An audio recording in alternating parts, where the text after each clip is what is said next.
Zach. All right, we've got Zach Brazier joining us here in the booth. Momentarily, Zach, what's up? Would you like to have a seat? Do a post-game analysis. Yep. Excellent. So that was pretty dicey slugfest. Yeah. Very back and forth. I think kind of misses all around. Some low swings on damage. How are you feeling about that game going into it? Going in, I felt pretty confident. I was a little bit worried about his theme team probs because that was something that I don't have on my team really as prob, unless I roll it with Goblin. Iron Goblin. I knew it was going to be a tough matchup just because, he's got the theme team probs. He's kind of got some pretty good solid defenses. I wasn't going to be able to get into position like I really wanted to be able to outwit his stuff. But I think overall I did fairly well. I mean, it kind of came to a point there in the middle, like about 2-3 turns in, where he was just kind of sitting behind the wall. I was back here waiting to get my stasis tokens off my Spider-Man before I could, go in and do my thing. And, he literally had no tokens and just passed. So I knew at that point he was just going to be sitting there, and I was going to have to make a move if I wanted to score points. I ran up. I hit him with the Goblin with the Precision Strike. He rolled a 6 on Super Senses. That was a big roll. What are you going to do about that? I mean, so... And then he tried to come back and hit me, and he missed his first 2 attacks, actually, on him. He was sitting... At the time, he had +1 stats. So he was sitting on an 18, and then he was in hearing. So he was swinging an 11 on an 18. I think he rolled like a 3, and then he rolled like a 4. Yeah. And so, but then he had another, theme team prob, which that basically made the difference in the game. Is he used 2 theme team probs on that 1 attack to make sure he hit, which knocked me down 2 clicks in. Right. Which put me on Blades with the exploit. I was able to, the next turn, hit with a Blades exploit, still energy attack on his other Thor that Ultimate Thor that was right there that he'd moved up. But like I said, in the long run, he rolled out of enough stuff. I couldn't end up dealing the damage. And then that very last turn, we were basically 100 points up. He moved his stuff out of the way. I knew time was getting close, but I couldn't. There was no way for me to get all the way around there to attack the Thorus just to get 30 points or whatever. The only piece he left out there for me to go after was the Dino Thor. So I moved up, sidestepped up, perplexed up Bullseye's damage. I had an 11 on an 18. I need a 7 to hit, and I rolled double 2s. So he still could have sensed on a 6. But that would have put him basically, I think, 3 or 4 clicks from dead, and then I could have perplexed up my Spider-Man, ran in, charged, punched him with Spider-Man too, and probably finished him off if I'd have hit with the Bullseye. Precisely. So I could have I could have won the game, but, it just didn't happen. It was real close. Yeah, I came down to some dice rolls. Yeah, we were a little perplexed on why he was moving Thor and Thor's back behind the wall. I don't think we were as conscious at the time. I think he knew that the time was getting close, yeah. So, yeah, and that can come down, especially in a, well, you can see everybody else kind of moving around and getting up, and games are over. Yeah. So you don't have a whole lot of time left. You have to take that gamble, though, because leaving Dino Thor out there is a lot of points, and if there were to continue time, that's his main attacker is down, and you're up 90, so definitely a gamble, and right, unfortunately for you, it kind of paid off for him. So. Yeah, and because I couldn't get those points, then they ended up winning because it was 1-1-1 for our team, I guess. Oh goodness! So yeah, so how did they resolve that?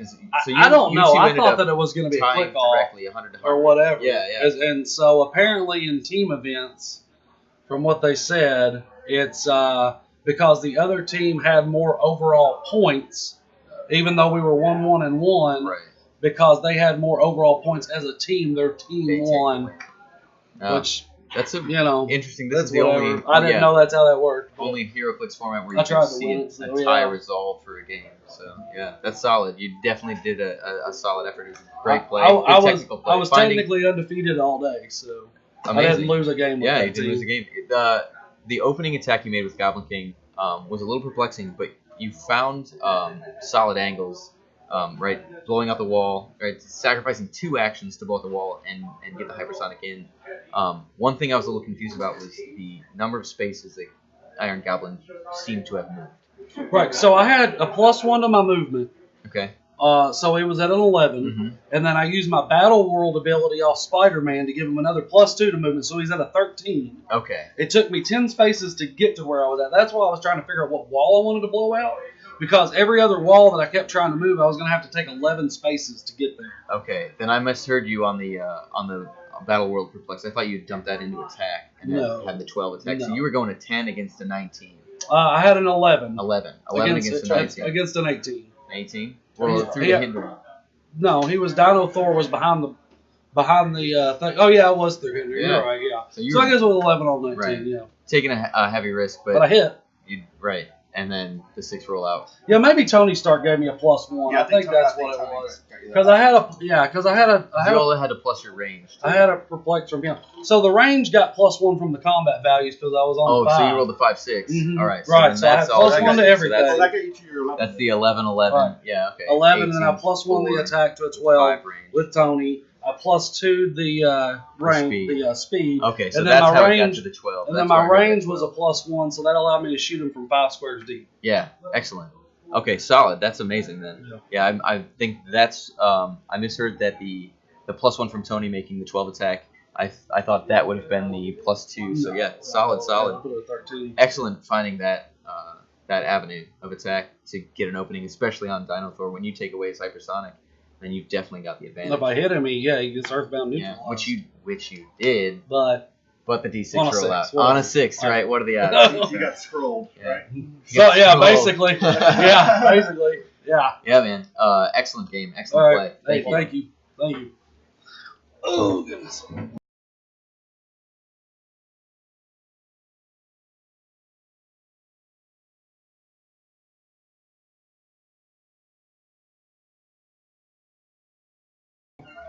All right, everybody. That concludes this portion of the Team Sealed tournament. This 4 rounds of Swiss. We're going to take a break. We'll be coming back in a few minutes to bring you the semifinals, which is 300 limited, straight up. Modern Age, 300 limited. So we'll have 4 rounds of Swiss for the semifinals, and then we will pick it up with the Team Sealed, cut to top 8 after that. So stay tuned. Break time. I need to get some food. Fun stuff.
Dude, bros.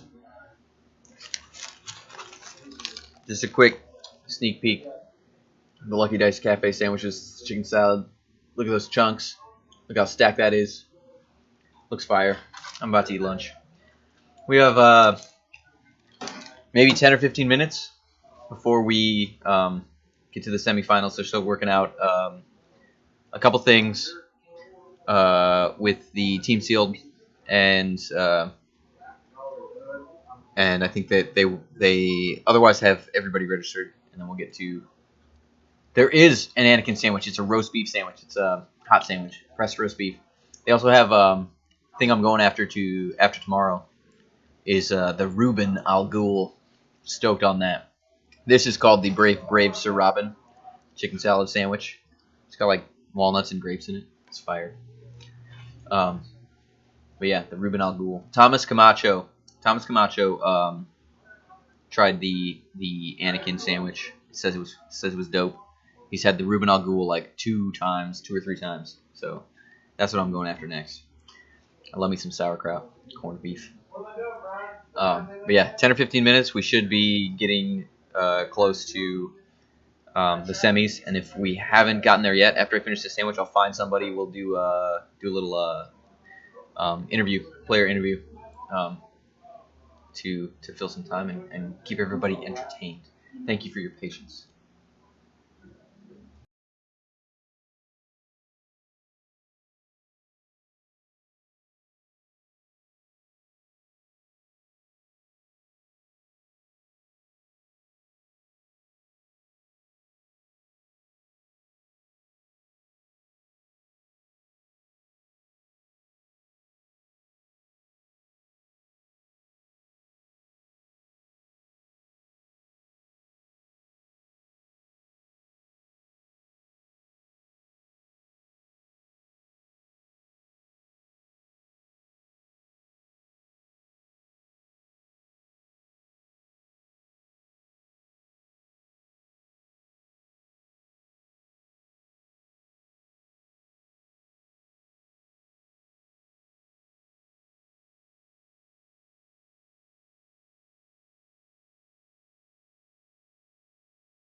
Good afternoon and welcome back, Clicksers around the world.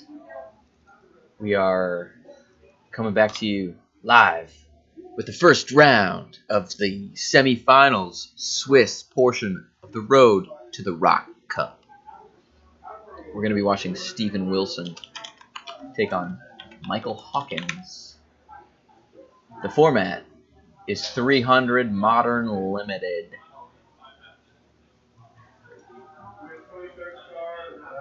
The players are ready. The players are hungry.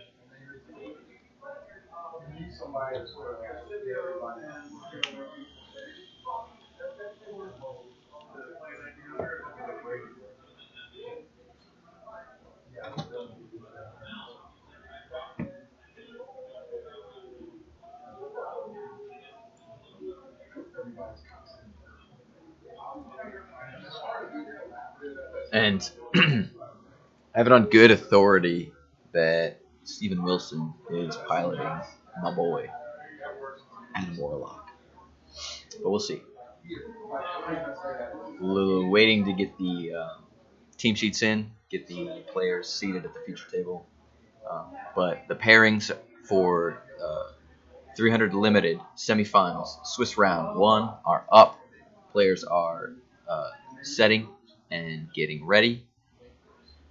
And we, here in the booth, are ready to bring you top quality streaming content for HeroClix, for the ROC, for your entertainment.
Yes, please. Yeah. All right. So, round 1 of the semifinal Swiss 300 Limited tournament coming to you live. Stephen Wilson versus Michael Hawkins. We're going to be getting these teams situated. Michael Hawkins bringing a very complex composition of Goblin King and Symbiote, which is wild. That's it. Yep, that's the game. He does have a couple of Troop Alerts on the sideline. He does. We've got a Green Lantern and an Atom, which I assume fall into the category of things that he owns. And other than that, yeah, we got this is limited, so I guess you can't do the map bonuses unlimited, so you couldn't do that for him. I couldn't have special terrain in this setting, I guess. Otherwise, I assume there'd be a Tony Stark's car there for him. Yeah. Right, yeah. So instead, I mean, it's hard. That's a spicy meatball by any point, and that's an awful lot of dial to get through. The real question is, can he get across the board in time to try to hit Goblin King before he can get to the symbiote? Anyway, it's great to be able to sucker the Goblin King that way if you can do it. If you could close the gap that fast, but it looks like Steven is bringing a couple of equipments, and that's going to take him some time to set up as well. Yeah, what we have over here with Steven is we're looking at a Star Fox, Adam Warlock, Unseen team, so that's Cosmic +3. He's also got an 8 Batman on there. And yeah, Frog Mjolnir and Mjolnir. I presume that Frog Mjolnir is going on Unseen, so he can carry around his Probber, although I can also see a logic in putting in an Adam Warlock so that Unseen can pull him back out again. You can kind of do that either way. Certainly, if it were me, I would prefer to put Frog Mjolnir on Adam Warlock, and we've got Mjolnir on Star Fox. Yeah. Right. No TK, so no sort of enhanced speed getting that out, as far as I can tell. Okay. Now, do you think that right? So Star Fox is definitely going to pick up Mjolnir. Yeah. Right? Yeah. Adam Warlock picking up the Frog Mjolnir. Do you think Unseen is going to be carrying him in? I think so. And getting deep with that. And 8 Batman is the enabler to get the objects to where they need to go. Basically, that's it. Yeah. Right. Yeah. Ooh. I guess we're already underway. So yeah, we've already got. Looks like they've chosen the infamous Majestics water map. Yeah, the Flashpoint Flood. So that would mean Michael 1, which is not too hard to believe with a +3. And he's already got Steven. Oh yeah, sorry. Yeah, Steven. So we've got Steven has already dropped off one object, and there we have another one. The Unseen just did his little phase and then sidestep shtick to get Frog Mjolnir into the hands of Adam Warlock, who's just equipped it. So excellent. He's off to a good start there. So yeah, first turn, right, ready to rock. Now, does he have leadership that I don't see there? Let's take a look at Adam Warlock real quick. But I don't think he has access to leadership. Oh, he does. He does. Yeah, Adam you're Warlock good. does So have there's leadership. your four actions. So he's all equipped up, ready to go. And now the only real question is whether or not I don't think at this point there's any real way he can try to stop Goblin King from getting that symbiote. No. And well, the Goblin King's gonna have to TK it back to him or sidestep forward. Yeah, he can't move it, so he's got to go to it. Oh, he's got to go to it. So Yeah, there that's you go. the one thing. You always compromise yourself a tiny bit with Goblin King solo, because if your team can get across the map in a big hurry, they can get the attack in. Right. Now, I don't think in this case that's possible, because I don't think he's got access to any kind of a TK. Okay, and if he did, he would be able to get Star Fox into range, potentially to be able to just flurry straight through some damage. Yeah, or get the Soul Gem onto. If he can get a Soul Gem onto Goblin King, then that's going to be a pain. Since Goblin King, at that point, would just run. It's probably not worth taking the attack to take unavoidable damage. So if he's got he's kind of put into a sticky situation.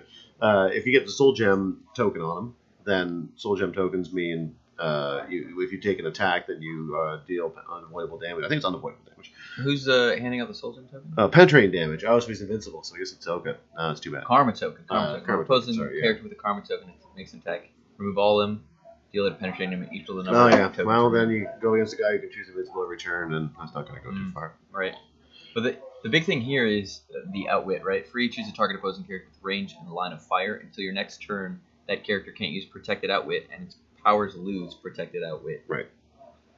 So that's cool. I mean, that certainly as long as 8 Batman can stay alive, then that's going to be 2 outwits on top of that one. Right. So the outwit from the Unseen, Adam Warlock, outwit from Unseen, outwit from Batman. Yeah, 8 Batman. That's huge. Yeah. Well, especially considering that pick powers are susceptible to outwit. Yeah.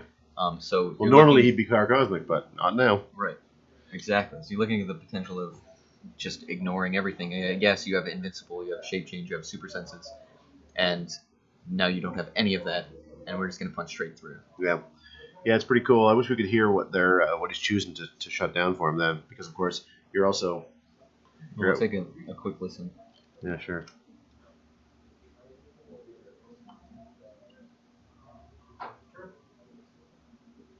Shutting off shape change and super senses. That sounds good. So Goblin King clears. Yeah, not gonna. No, that must be what Goblin King chose. Okay.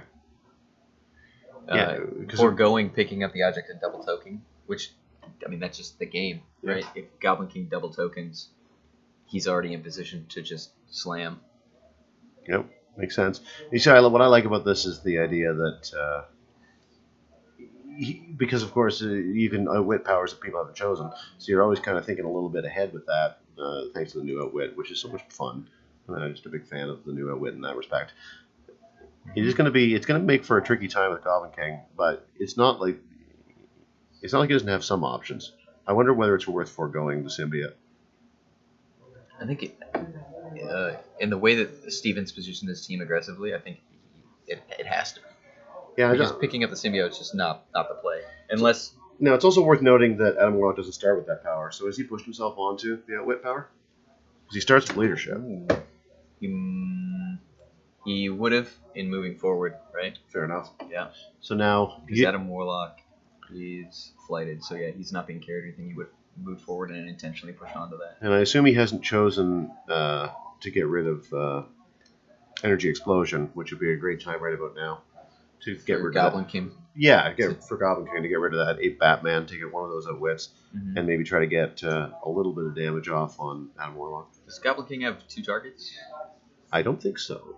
So the way that he's positioned 8 Batman away from the rest of the team would protect that from happening and getting sort of an explosive turn in. Yeah, sure. Yeah, 7 range, 1 target. But it does allow Goblin King to just pick off that 8 Batman and be up 15 points. Okay. It puts the pressure on Steven to then close the game. I think that's a smart play. You get rid of that one outwit really matters with that Adam Warlock out there. And I think that might be what he's looking to do. He seems to be counting a hypersonic swing right now. Michael's checking for it. Leaving the symbiote behind and go for it, which it's hard to disagree with that. He's moving, picking up the symbiote. I don't believe you can carry symbiote. Oh. I don't know what just happened. No, this is Unless he equipped it last turn, it's possible. We're not hearing everything that happened. No, he said I'm going to move, picking up the symbiote. I think that he tried to. I think he's attempted to carry an immobile object. I'm not sure how much it is on us in order to actively judge the game, but I mean it's up to the players. Yeah. Right? We can't very well in the stream in the next room tell them how it's supposed to go, but right. But that it's not the cool. way that it. That is one way to equalize the matchup, though. Just carry the symbiote wherever you go. Right. I mean, it's not legal, but it. But it'll definitely help. Yeah. Can you destroy immobile objects? No. So they well, actually, you can destroy immobile objects. It's also happens to be indestructible. Well, there you go. So it's immobile and indestructible. Oh, okay. So they did figure it out. He's realized it. So he's just equipped now. Okay. And stayed where he is. All right. So. That's good. I'm glad they. Senses, prob, shape change, invincible is what Goblin King is sitting on right now, as far as defensive or supportive powers. Yeah, hard to go wrong with that. Right. Although he can outwit all 3. So. Steven is he's cleared. So he's fully clear. He can get into position, have the outwits, the prob, Star Fox attacks. Yeah, this is a big turn. Oh. Running shot carry. I take that to be. Just take a pot shot with Adam Warlock before you. Yeah, it's unseen he's carrying, right? Yeah. Adam Warlock's carrying. My eyes unseen. are not what they once were. And it must be Adam Warlock carrying unseen on a running shot, which is going to be a 10 for 10 to 19 pin side, but the invincible. All right. Has he outwitted yet? He has not outwitted yet. All right. Well, he can set that up, which is okay. It gets them both into position so that he can shut off the power, outwit 2 things. If he can move 8 Batman up, then he can shut out the 3rd thing, and then Star Fox will still flurry from where he is. I think that's still some good odds. It would be ideal. Pity that you don't get probs with Cosmic. But. He's free smoking with Unseen right now. Yeah, the prob. Yeah. The real question is, if he isn't indeed attacking, will he use Unseen's Prob if he misses, which he certainly shouldn't. Right. I would be keeping that for my my Star Fox Flurry after you've outwitted. Mhm. And remember that Star Fox's Flurry is not affected by hindering terrain, hence the reason why this Right. particular smoke he's putting down Now, won't matter. unless Goblin King gets in stealth, Oh yeah, right? for sure. And then, right, poof, he's all of a sudden he's gone. That'd be an interesting proactive move on his part, although, at that point there'd be no reason to put down smoke underneath him, but, yeah. Okay, so now Adam Warlock is free, choosing the target opposing character. He's dropping Goblin King's protected outwit. Right. So I didn't even attack him, just And moved. it seems like Michael was not aware that that was a special available to Adam Warlock. Bleach. And so there goes the shape change. Our RTC. There goes the invincible. Read the card. RTFC. I decided to take the. Essential. I took the kind version Yeah. and get that ape into position. Oh yeah, Batman moving up to get the third outwit off and the super senses. it's nice. Perplex up the attack. Flurrying on Goblin King. 14 on a 19. Wait, somebody in this chat just said, First attack. I mean, their favorite hero looks played. It's amazing. He left super senses. And I think he just dodged. Huh. Instead, he That's different. took away the probability control. And hits super senses. Misses. Oof. Well, Now, if he had taken away the he can steal energy. instead of the probability control, right? I I feel think like that would have been a better choice because he's hitting a 14 against a 19. You only have to roll a 5. Yes, Goblin King will make you re-roll, Yeah. but the chances of hitting the 5 are much greater than the chances of him rolling out. Yeah, I think it's I better. think. And it's I think it's a better call. He had a prob on anyway. It's kind of a shame he wasn't able to get Star Fox back one because Star Fox's range is a bit greater than Goblin King's, Yeah. right? So he by could 1, yeah. he could It's an stay 8. he could have stayed out of the prob range if he had the ability to move back there. But I guess that If he would had- have if he had pushed, yeah. Push Star Fox off of the 12 onto the right sidestep. That Right. allows you to sidestep back. Yeah, it's an 11. I'm thinking more in the first place because he knew Gobby was going to the symbiote. So Right, I think right, that when yeah, he first so, yeah. moved up, he could have just moved up one less to stay one out of Gobby's range. But I mean, you don't obviously history revisionist history is a thing. Like you don't know that's where Gobby's going. You just sort of assume that's likely. Yeah, but I mean, it's a safe assumption that he's going to go for the objective. You're right. That allows him to Yeah. stay alive. Yeah, I think so. I still don't think I would have done it though. Like it's such a tricky match for Gobby that I feel like it's better to try to take out the outwitters and stay away with your hypersonic rather than hoping to get that symbiote. But I've been proven wrong before. There is some blocking on these roofs that you can hide behind. Mhm. So if you can get, if you can hit probably 8 Batman initially, just to be up on points, and then start trying to dodge, gives you a pretty solid chance at then getting in on Adam Warlock. But you also do want to just, you got to hit Adam Warlock for a lot. You do. In Although, order to just get him past that damage special. The thing, of course, is though that with Gobby, Star Fox doesn't move and attack, and you don't have TK. And then you've got Adam Warlock who moves and attacks, and he can do the outwit shtick, but he's got to be in position to see first. Mm-hmm. So if Gobby was hypersonicking, he can get in, he can take a punch, get back out of view. Adam Warlock's basically got to take his time just to get into position, probably running, shotting out whatever happens with blocking, like blowing up the blocking. Sure. Then you go to the outwit, and you hope Star Fox can reach. But if Gobby's playing it smart, he might be able to stay away far enough. Yeah. I mean, it's hard to say. It is. It's a tricky match with the Adam Warlock there. It's a really smart play in limited, in the expectation that you're probably going to be dealing with a Gobby. Yeah. So I really give kudos to Steven, because when I was first looking at it, I was trying to figure it out because I hadn't seen Adam Warlock since the Sealed. Sure. Yeah. Exactly. Yeah. And I was like, what is he doing that people are excited about? I see. This is what he's doing. Yeah. He just shuts down everything that GK is doing. But now it's a matter of making sure that you're maneuvering correctly. Yeah.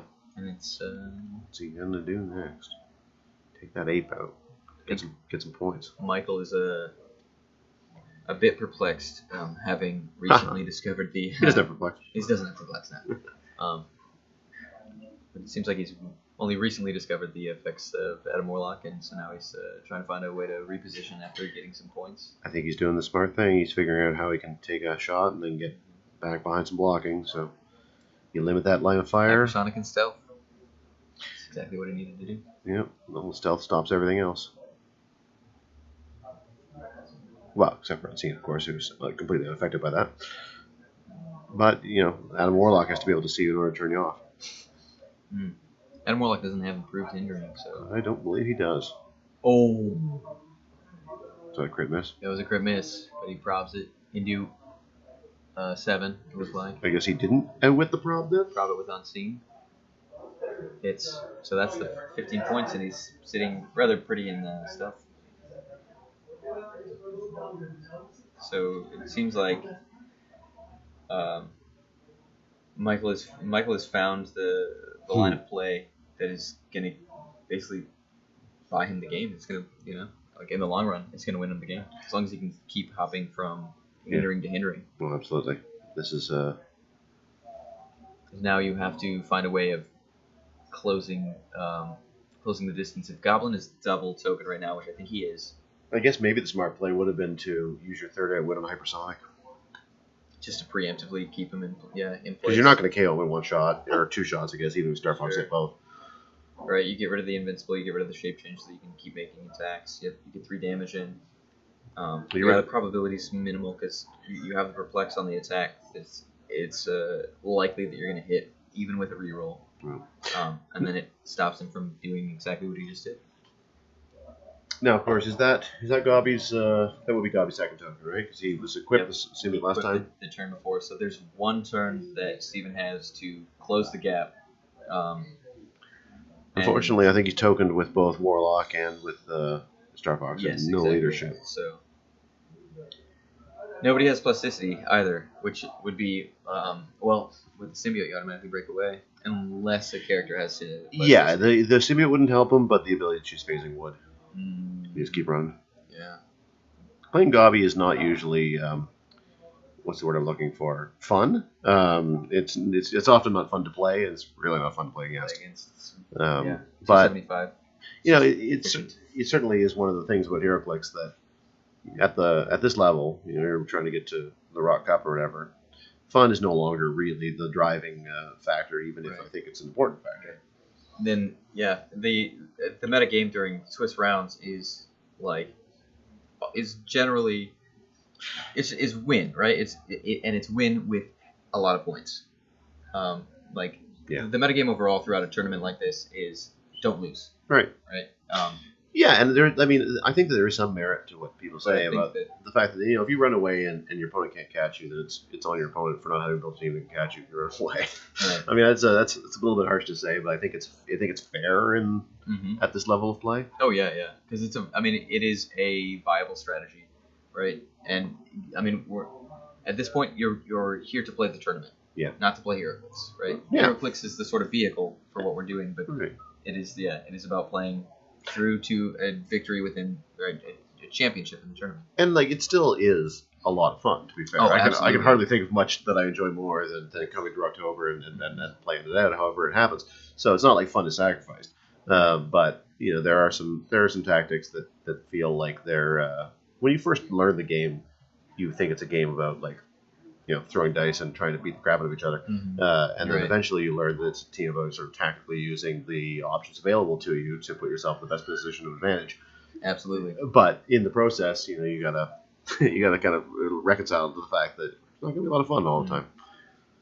I'm a little confused and concerned. It looks like he moved up with his whole team as opposed to clearing Star Fox, because we know Gobby's going to do something. He can always phase away.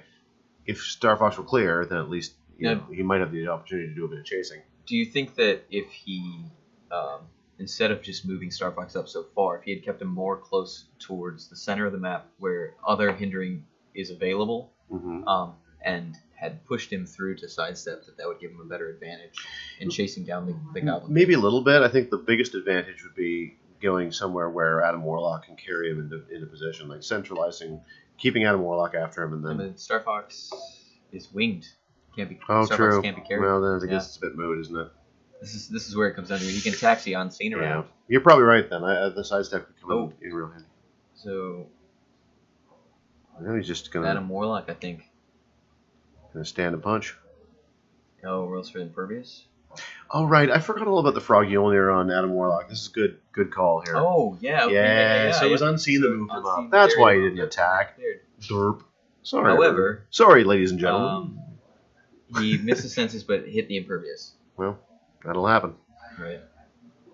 When you're down to only 2 outwits, there's only so much you can get through. Shutting off shape change, shutting off probability control, I suppose, when you're attacking with Adam Warlock. But well, you can't shut off anything right now if you choose stealth. Yeah. You still have to draw a line of fire to Adam Warlock's effect. Though. That's true. So Mike just knows to just sit there, stay in stealth, or phase to different stealth. Right. Yeah. Equal opportunity stealth. Equal opportunity stealth.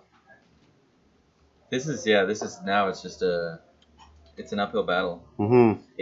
But I forget. Remembering the Froggy Olnir does change the dimension of it because that was then. I take it back. Everything I've ever said about anything ever. It was a good. That was a good move. Yeah, it was a good move.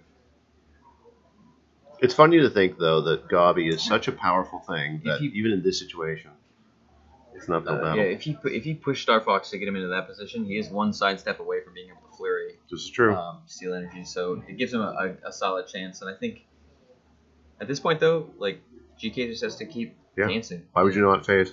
Yeah, just phase away. He's got the lead. Just phasing and stealth are a pretty combination. It looks like that is, of course, assuming he's taking any damage. He'll just have phasing. Stealth and senses. Okay. He must be on phasing then.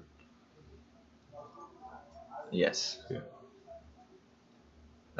If you took maybe click 4, he took 3 damage. Yeah, true. He has impervious, so he's on. Yeah, click 4. Darn. This would be a great time to roll a crit miss for Goblin King if you want to turn it around, but hey. Right. Right there. There's a cool flash scene you should see in round 2. All right. A lot of death.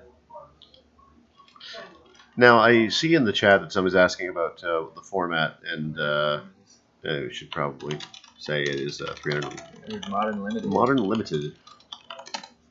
So that's no ID cards, nothing Special bigger than terrain. a peanut base, no special terrain. Right. What other restrictions? I mean, no resources if anybody was in the mood to play the Punisher Vaniguard. Yeah. Which wouldn't even be viable because it's bigger than a peanut base. All right, so there's any number of different reasons why that's not allowed. Right. So special objects are still fine. No relics because there are lots of those. Just kidding. There are none. So many in modern play. Right. Now, when it gets into Rock Age Limited, that's when things get kind of dicey and innovative. You know? Mm-hmm. And I think this is a good attempt at a countermeasure to what GK is bringing to the table. I just don't think that it was completely thought out. Yeah, we'll see. I mean, approach. the Frog Yulnir is a big difference maker because Unseen can just keep on moving, keep getting in position, keep getting Adam Warlock there. There's a little sidestep, which is very pretty, very nice. I don't know whether he's going to stand his ground. Probably not a bad call, but we'll see. The thing, this is where it comes down to. He's losing, so he's got to catch him. Mm-hmm. The real question is, will Goblin King do anything? I doubt it. Right. Passing to clear is not really because it just allows Goblin to pass and clear. Just pick stealth and whatever. Yeah, for sure. D6 roll out he wants. And But I mean, back in the hindering. That being said, he's cleared next turn. Presumably, he doesn't do anything because why would he? Stealth senses. Stealth is great. I think it's until you choose again, right? Or until the next turn? Next turn, yeah. So he just chooses the same setup. Right, so now he can move unseen, carry along Adam Warlock and stand next to him and make it so he wants to move. Mm-hmm. And then you do it again, and then he's got to clear. Yep.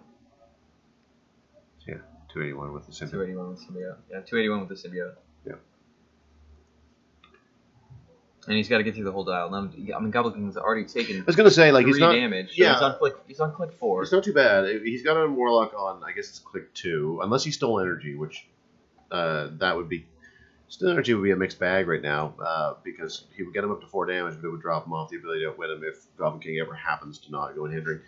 I mean, That's just not going to be the case in this game. I think this is where the sort of like intricacies of competitive play kind of open up, where like it might seem like boring, right? But when you really think about it, like, right, so this positioning of Star Fox, right, so that now that hindering terrain is off limits. That's right. You can't phase into there, right? So it's gonna force him to have to reposition back to that hindering, right, or that hindering over there, right? So there you go. There you go. So now we know Goblin King's next move has to Yeah, has either be to sit there and maybe take his licks from Adam Warlock or to fight. And if he does, right, he's tokening up, risking that, then the next move Star Fox is right next to him when he's double tokened. Right. And able to come up over the top on the next turn. Yeah, the only real challenge is he can phase away, he'll be double tapped, and anyone chases him, they'll be double tapped, you clear Goblin King, and you keep moving. Right. Right? Like it's So Micah's figuring out the full distance of movement that he has available to him. Yeah. Trying to, I guess, find like what square of hindering terrain he is next to go to. Yeah. But good on Steven for sort of disrupting, right, or making it that much more difficult, because the more you can demand from your opponent, the more opportunities you're creating for them to make a mistake. Right.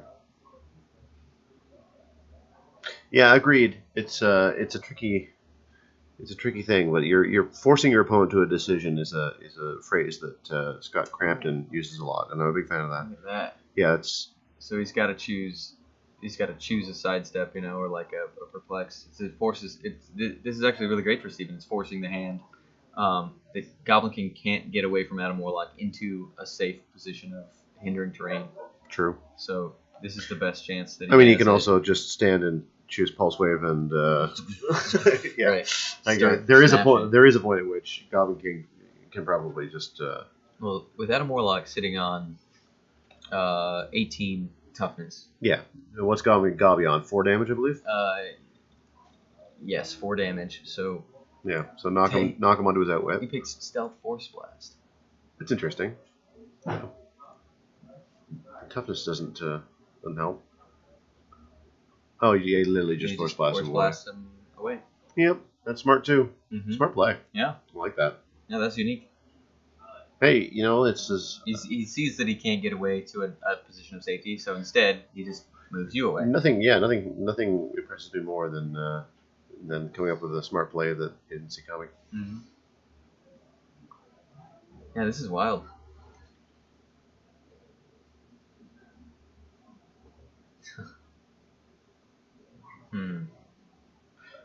Somebody in the chat saying it would be cool to have non-retaliation click multi-based, which makes me think of Stiltman. Obviously, Stiltman would have changed this game. Oh, absolutely. I mean, it would have made it less likely that you could win. That's how you change the game with Stiltman. Dude doesn't get enough credit, He's really trying. He's tall. Climbing his own ladder. This is very true. Up the long ladder, they say. Up the long ladder, the legs of the ladders. Oh, God. Moving back. I mean, to be fair, the force blast. If you keep doing it, then you got to double top. But this would have been a good moment to have someone next to him. But it's kind of hard when you don't have when everyone's token. Yeah. This is why this is such a. But he's got Unseen on token now. Star Fox is on token and still in position to cover that hindering terrain. So. Yeah, no free action penetrating poison coming from Adam Warlock. Clear. Yeah. Oh yeah, he did have to clear, didn't he? Because he moved there and then he force blasted. So. No. He had given him a turn of respite. He was single token. He's just choosing not to double token this turn because smart. Because then Star Fox just comes in and it can come up over the top. Smart.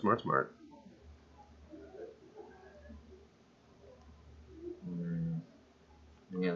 It's that sinking feeling, You get that. Right.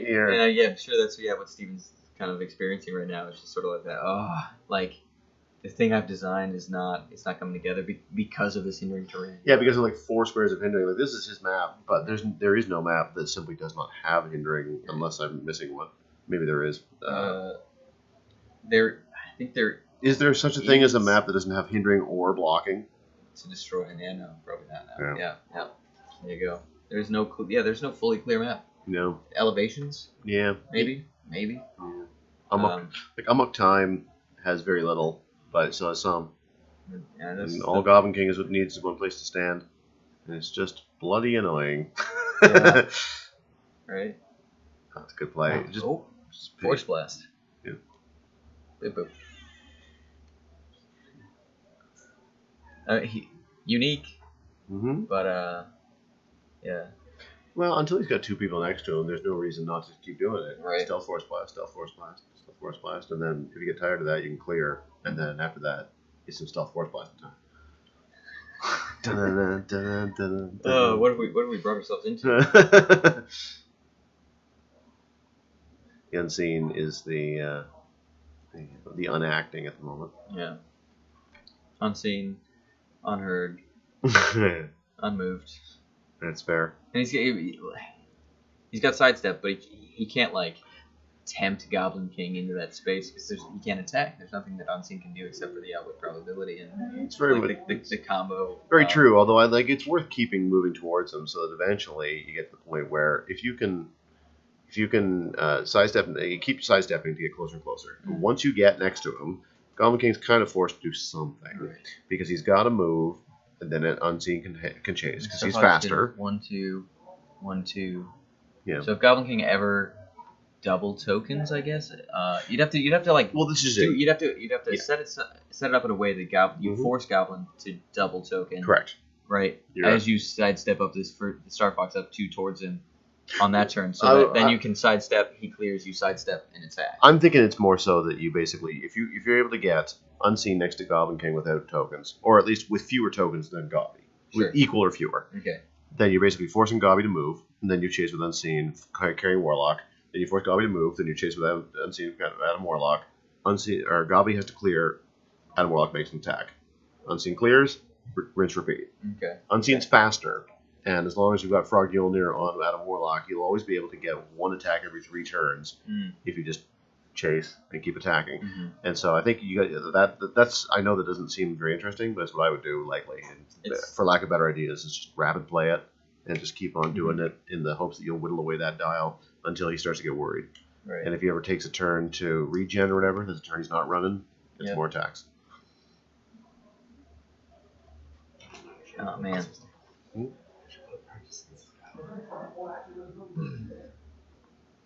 Yeah, that's seems to be the absolute correct way of line of play. What's funny about it is that hindsight being 2020, Frog Yulnir would be more useful on Star Fox right now. Yeah. Yep. Because he'd be flurrying according to my logic of turn attack, turn attack. So it's 2 attacks every 3 turns. Right. Just 1. Oh. Well, we got an attack coming in. That hits. The Goblin probs it. Mm-hmm. That misses. Prob again. Ability control. Is he on fire? So even if he didn't.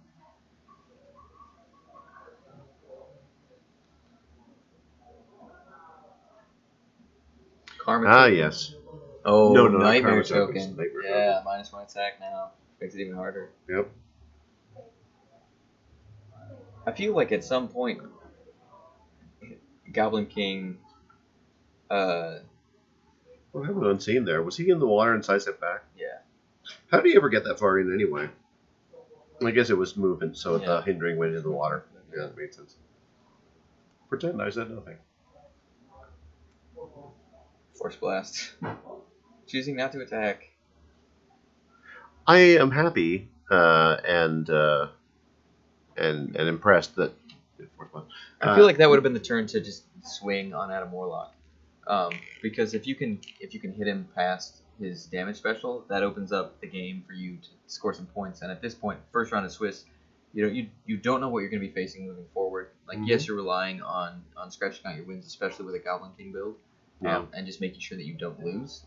It's the most focused point denial in the format. But you're going to want to be up on points. Because True. If you do lose, right, and you only have 15 going into round 2, then you are not sitting comfortably trying to make it in, right, or through to the finals. Yeah, that's a hard one. I mean, like obviously, if your best odds are stand there and win on 15 points, then it's always nice to follow the odds. But your point is also well made. Like Gabi could run the board hypothetically and get the full team, and that's going to put him in a better position if it's going to become a question. If it comes down to it. I mean, I think the thing that's most important is that this stealth fourth blast. You're absolutely right. You've made the call. They're not. The thing that's worth noting is that they're not. You're not trying to win this tournament. You're trying to be in the top half. Is it? I think. Is it the I don't top know. half of the Swiss? Top 11 players. Out of how many? 21. Okay, so it is top half then. So the point is, you're trying to win 2 out of 3 matches. So you're, if you win 2 out of 3, you're definitely in the top half. The points would matter if you were to lose, but barely. Right. Right. Like it's such a close difference that it's worth doing the safe thing, and that's what you're doing. And I'm happy and I'm impressed that he's not stalling. He's not humming and hawing. Right. Stealth. Does that sound like a good idea? How do I spell that? STEL. No, I think there's an A in there. It's doing all the things that I do because I cheat to stall and not seem like you're stalling. If only I could. If only I'd stalled 1 minute longer. And then you'd like would have won that game. things that you don't have to justify, but also don't make any sense. You're like, can I see the pack for a second? And you just want to read every power. Right. Like, well, Goblin can choose any power, so I want to do a quick refresher. Does anybody have an extended rule book? Force blast. Force blast. Yep. I tell you, if he doesn't, if you've probably figured out by now that if Steven doesn't come up with a plan, this is not. The thing is, this is going to be the game. Not trying anything with Starbucks. With Unseen is the most egregious, I think, because it's Unseen doing nothing achieves nothing. Right. Steven is pigeonholed himself into the idea of I'm cutting him off from phasing to that hindering. Right. And it's just failing to sort of innovate on his strategy right now. Yeah. Well, no, he's changed it up, which is nice. And I don't know whether maybe Starbucks is gonna step into. He's swapping places. Right. So now Star Fox is a sidestep away, maybe from attacking. Right. So he's still locking down some more hindering, but to limited effect. Yeah. Yes. And Goblin King has a token already. So what does Goblin King do here? What has got stealth super senses clear. Yeah. So does Star Fox push or what? Because he's still he was Sidestep. sidestep, so he must have. Push. Okay. All right. Here comes the shape change roll. Yeah. And Steven's tried something new and might work out. Yeah, this would be good. That's a 1. That's a 1. So here we go. 14 on an 18. The flurry says. That hits. Yeah. Probability control. Oh, yes. We need to keep rolling. That hits. Senses. Impervious. What do we got here? Dodges. So good. First attack. Mm-hmm. On the super senses. Mm-hmm. And is You see it in not flurry? making another attack. Hmm.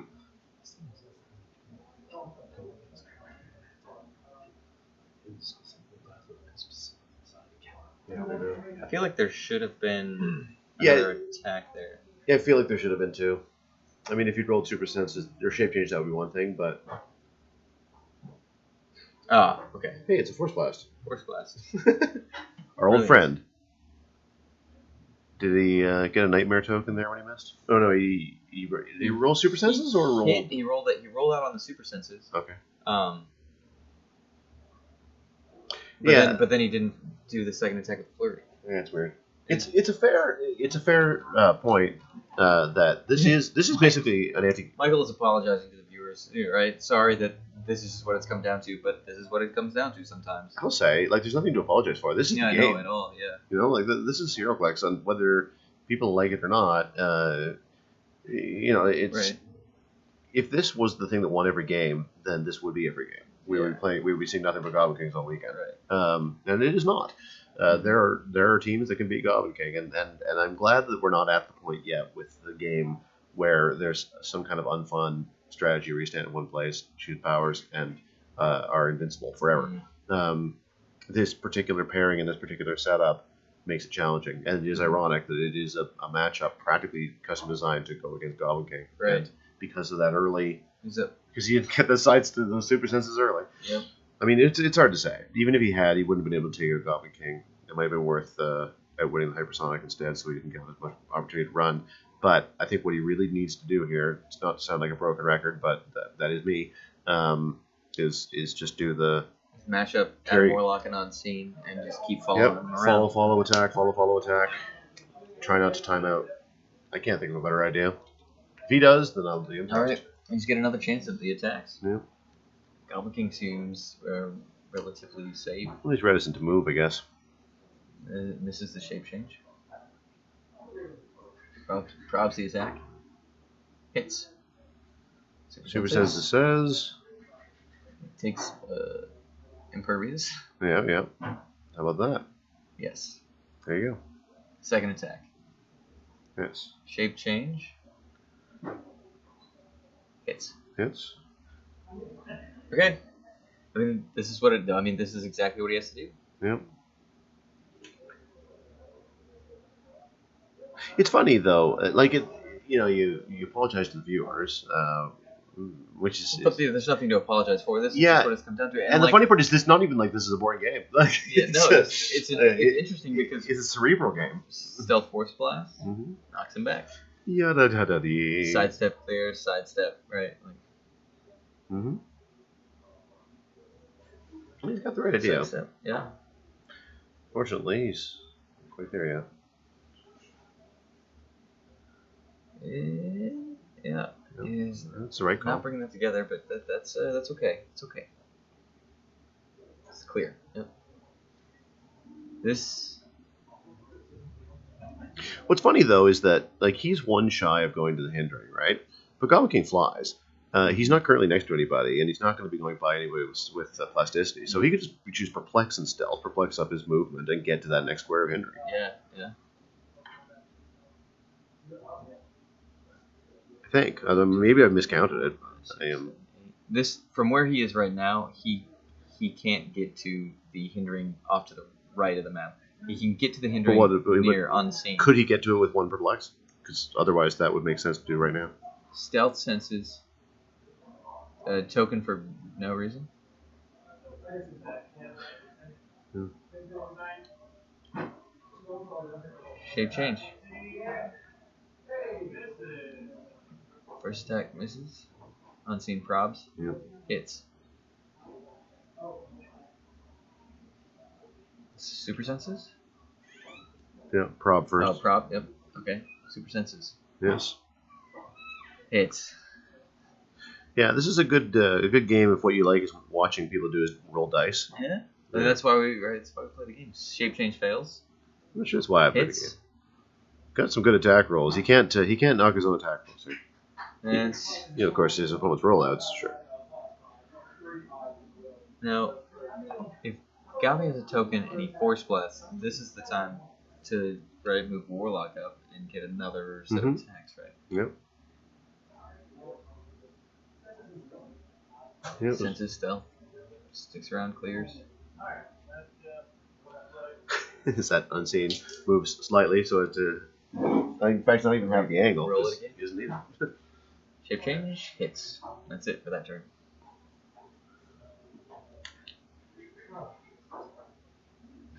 I mean, there are things happening. Right? Yes. Oh yeah, of course. Like it's not. I gotta respect both players a great deal. We've got Michael who's taking quick turns and not stalling it out, which is really highly admirable. And you've got Steven who's sticking with it and is not just sort of flipping the table and then driving back home. Oh, all right. 2-turn sidestep. Tokens. Unseen's back and is in his hall. Yeah. But yeah, this Adam is Warlock holding it down. Yep. Clear. Sidestep. Sidestep. Here we go again. Yep. This is great. It's true. He's given him opportunities. He's given him opportunities. Like again, maybe I've just miscounted, but I feel like he could perplex up movement and fly over to the next in-ring. He isn't. Not doing it though, and I respect that. So you can't outwit Adam. Is it Jason?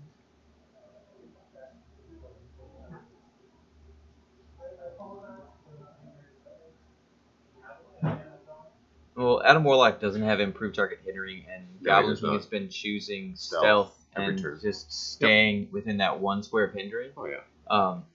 So without Adam Warlock being able to choose a character within range and line of fire, Right. or target character. Yeah. Let's see the exact wording there. Yeah, choose a target opposing character within range and line of fire. So he can't draw line of fire to Goblin King to shut off the protected outwit, so that he can outwit and Unseen can outwit. So You are correct. it's just a matter of this is. I wonder how this game would have gone against a Gotham City Underworld team. Because there's a lot of limited Gotham City Underworld teams that are viable with Title Harley and Penguin and 25-point Penguin. Just throwing Just throwing Pulse Wave Penguin Pogs, yeah. Like if you want to counter build Gobby, that's where I think I'd go. Is All right. opposed to going here. Just no. What all that is? Fast Forces Penguin, Title Harley. that's it. That's it. Build from basically. there. Like you've got that's what 65 for Title Harley plus 25 for Fast Forces Penguin puts you at 90 plus 40. He's 25. 40. So yeah, and it was 40. Okay, so that's 130. That's the last round we just heard, guys. Oh, that's yep. There it and is. A hand, yeah. That's game. I think this was Huh. cool. Say what you will. This is a hard fought match. Exactly. Yeah. Like stuck with it. Steven stuck with it. Stayed on his strategy as best he could. He got some damage in, like he did. got the attacks. He had the opportunity to do more. It just didn't ever pan out that way. Right. But yeah, Gotham City Underworld. Nice thing about that is that's 130 points. So that's less than half your build, and you already have a little figure factory that can go and send people across the board, start pulse waving. You're almost certainly going to win map if you keep building theme, Okay. and then you just you can do more of those things and more other things. It's really there's a lot of good options with that, and I feel like that would be a good counter for a Goblin King in a limited setting. Is just keep sending your pulse wave forward. Now, because it's 0-point bystanders that you're sending across the map Right. that are souped up, right? Yeah. Souped up attack, damage, pulse waving, right? So just pinging him down. Yep. Turn after 2 turn damage, after turn. 2 damage at a time. Knock him down. Mhm. Now, of course, if you've got to find some way of protecting your penguins. This is the obvious play for Goblin King. There is just to sucker your SR penguin. So you've got to get people in the way. You've got to find ways of blocking it. I don't know. I speak with more authority maybe than I should because I haven't played a lot of it myself. You've got you'd have to put some kind of a barrier up if you could. Otherwise, you barrier it up with people. Okay. Sure. I Just to mean, somebody Goblin they've King as much as also possible. made I see a point in the chat, which is probably true, which is Gotham City even better than Underworld, which is true. I would be down with that. I mean, you can't do Title Harley, but that's okay. You can just do any of the old Joker's Wild has villains have the Batman enemy and Gotham City, Okay. and it's that combination that works so well to trigger off those the penguins because that's how you're getting the free move with the penguin. You attack the Fast Forces Penguin. With the free attack power, you replace your value with the penguins, and when you do that, you give your penguin a free move, and that's how the penguins go Okay. so far. Yeah. It's great. That is great. Really good, good build. How far can a single pog get in a turn? Well, if you're using the pulse waivers, they've got 5 damage or 5 movement printed. I think so. 4 movement printed plus 1. No, I think it's 5. Because he's plus 1 to all their values if they're the Robo version. Sure. And they've also got sidestep. So you add sidestep to the sum of 2 movements if you want, or 4 plus sidestep. oh, it is on the 4. pulse 4 wave. plus sidestep. Yep. So yeah, So they're basically 5 plus sidestep. 5 So plus that's 7 sidestep. squares. Yeah. And then a free movement. 5 plus sidestep. So that's 14 squares. Yeah. Right. No, you can't pulse move after that if you assume that they've moved. Right. But it's not So the it's ability it. to move them for free is not mutually exclusive to Penguin's ability to power action move them. So the idea being that Oh, so Penguin takes a Penguin- power action, that the Penguin moves. 5. You do the title effect with the replacement. You move again for 5. 5. You sidestep. That's 10. You've Sidestep now moved is 12. They've but got 6 pulse wave. range then, so that's 15. Well, yeah, their pulse wave basically range it would be 5, which goes to 3, but it's plus 1 because they're plus 1 to all their 16. values. So yeah, you get 4. So that's a 16 swing. Yeah. So you basically create it, move it out a little bit, and then if Goblin King doesn't And they sucker it, cover another 6 squares, which is a TK. Yeah. Yeah. Yep. And so in a single turn, you can get all the way across the map. it is good. I'd probably try to like if it were me in this type of setting, just for the fun of it. I don't know which other Gotham City team I would use or feast I would use. because off the top of my head I don't remember which one's that Batman enemy, but I would choose a relatively low point one. Okay. Try to build around probably title Batgirl because I love her so much. I mean, I have a real connection to that piece. She did really well for me at the Canada Cup, and I just think she's a fantastic piece, and free attacks are free attacks. Sure. So again, if you've got Penguin and Penguin for 40, Penguin for 25, title Harley, that sum is 135. And so now you just need to get another bat enemy on there or a wild card, and then you go from there. Yeah. There's room. Joker can do it. I mean, in limited, I don't know if 50-point Joker is as much worth it. He's a great calling battery. Otherwise, he doesn't die easily, but he doesn't do a lot else. Yeah, exactly. But I mean, you give him Loki's staff, you give him a mind controller, you give him a sword, you give him a Blades Cost Fangs piece. So there are options. You just got to work a little bit. Yeah. Well, I think in the next round, find something with a little bit more aggression, perhaps. Upbeat. Yeah. But yeah, maybe there is somebody playing Gotham City Underworld. We can maybe look for that and see if we can get that on camera too. Hey, if that's out there, then that'd be fun for me. I like watching penguins go and blow up. That's it sounds sick, but it's fun. Yeah, penguins blown up. Heck yeah. Stop. What is it? Stop clubbing, baby penguins. Start blowing up. All right, we'll take a quick break in between the round. Maybe we can hunt down Steven and see what he has to say about that game and how well he handled it, because he did handle it rather well. I think he stayed in it and gave himself the best fighting chance he could. Yeah, I'd be interested to see what was going through his mind. What were the ways in which his tactics changed? Because you could see them changing. Yeah, so it'd be fun to see how he's reasoning that out. Yeah. All right. We'll be right back with that. Thank you.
Right, we have Steven Wilson, who we just saw playing the Adam Warlock Unseen Star Fox Bat Ape combo against Goblin King.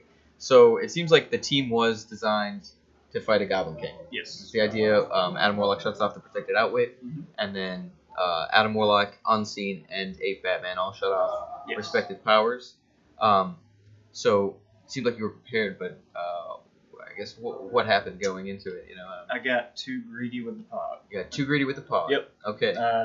Didn't really need 3 outwits, Okay. but I wanted to get all of them up there. Sure. Gave him a shot at getting 15 points and running.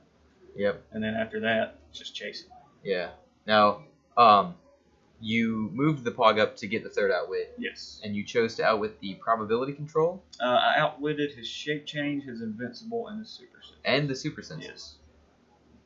Then top dial he had Invincible. invincible. Yes. And then you knocked him onto impervious, and that was the D6 rollout on the second one. Yes. All right. So Yeah. that's where things started to go a little bit wrong because Yes. at that point, then he was either hitting the shape change or the impervious or the super senses. Yeah.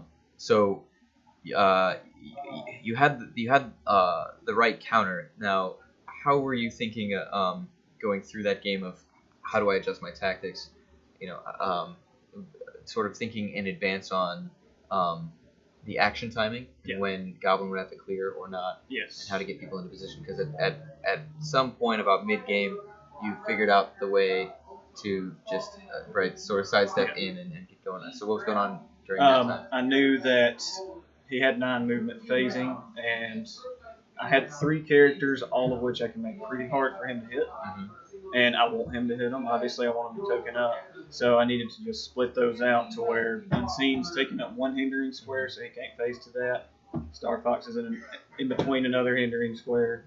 And then, obviously, Adam Warlock's in between 2 more. That way, there's no way. The only other hindering on the map was 11 squares away. Right, it was just too far Just for too him to far get for him to to. get to. Yeah. So just position up and Right, it's Yeah. a unique adjustment. And then even when you swapped Adam Warlock and Star Fox in their positions, Star Fox could sidestep, Yeah. and get in over some time, Mhm. and just kind of force the hand. Yeah. Which you got like 3 rounds of attacks in, but yeah, those D6 rollouts, man. just roll out. Yeah. So yeah, I guess a well thought out team, well executed. It's just a little bit unfortunate with that bat pod. Yeah, unfortunately. Excellent. Yeah, man. All Thank right, you. Yeah, thank you. Good game. All right, thank you.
All right, we are back, prepping for round 2. We're just getting the screen adjusted, but stay tuned. We've got a pretty interesting build versus a pretty tried and true setup. So we got Zach Spragan. Oh, man, this is loud. Not relevant to you. Hi. If Zach Spragan, nope, that's not his team. Zach Spragan is playing Flash God of Death.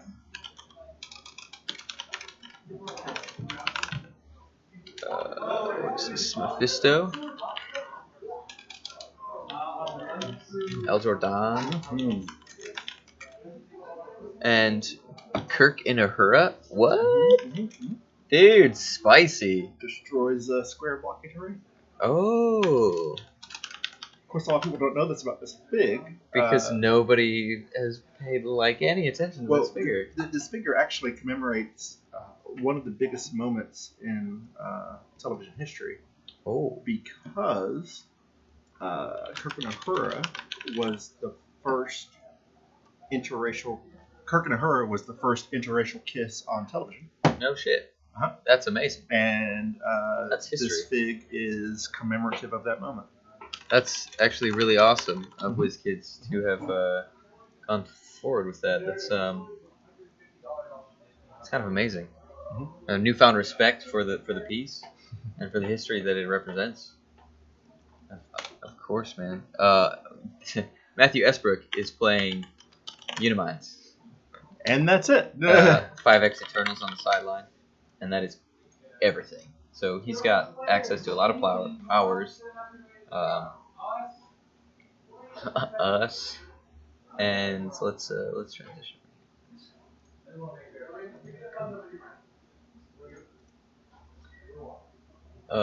Who won Team Worlds? The ROC Cup team. ROC teams has yet to be decided. ROC teams The finals tomorrow. Goes to the finals tonight. Tonight? Oh, after semis? Yeah, after the semis. So stay tuned tonight, because we'll be picking that up, and I may be or may not be imbibing during that part of the tournament.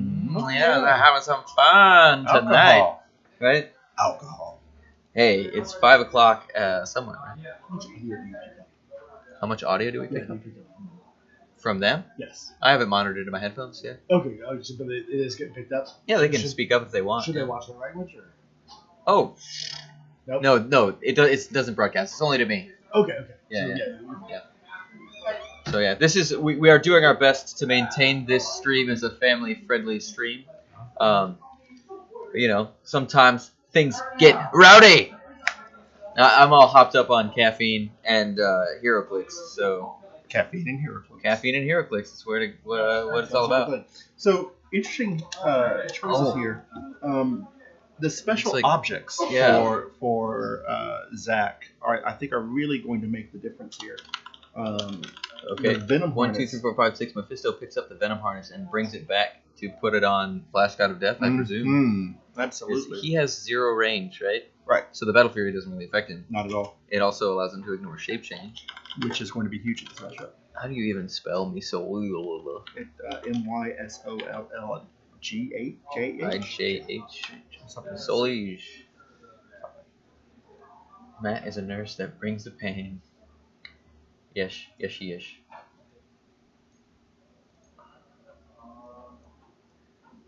Okay, so yes, Mephisto has gone ahead and brought back the Venom harness for Flash God of Death for some stat boosts.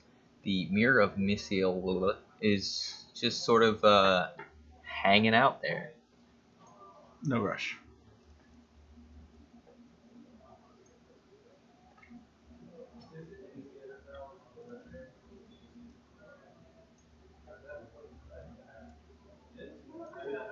He's really close to a ruler thinking.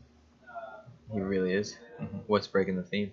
Flash. Well, you know, just decided. Looking at some Kirk and Ahura cards. Nobody, nobody knows. I'm guessing that's what it is. Kirk and Ahura. Ampersand. They have a 65-point dial and a 25-point dial. It's like 25 to 25. Venom Harness. Sidestep. Carry Flash God of Death with El Jordan. Getting big. Getting strong. Demure. And then just Unimind.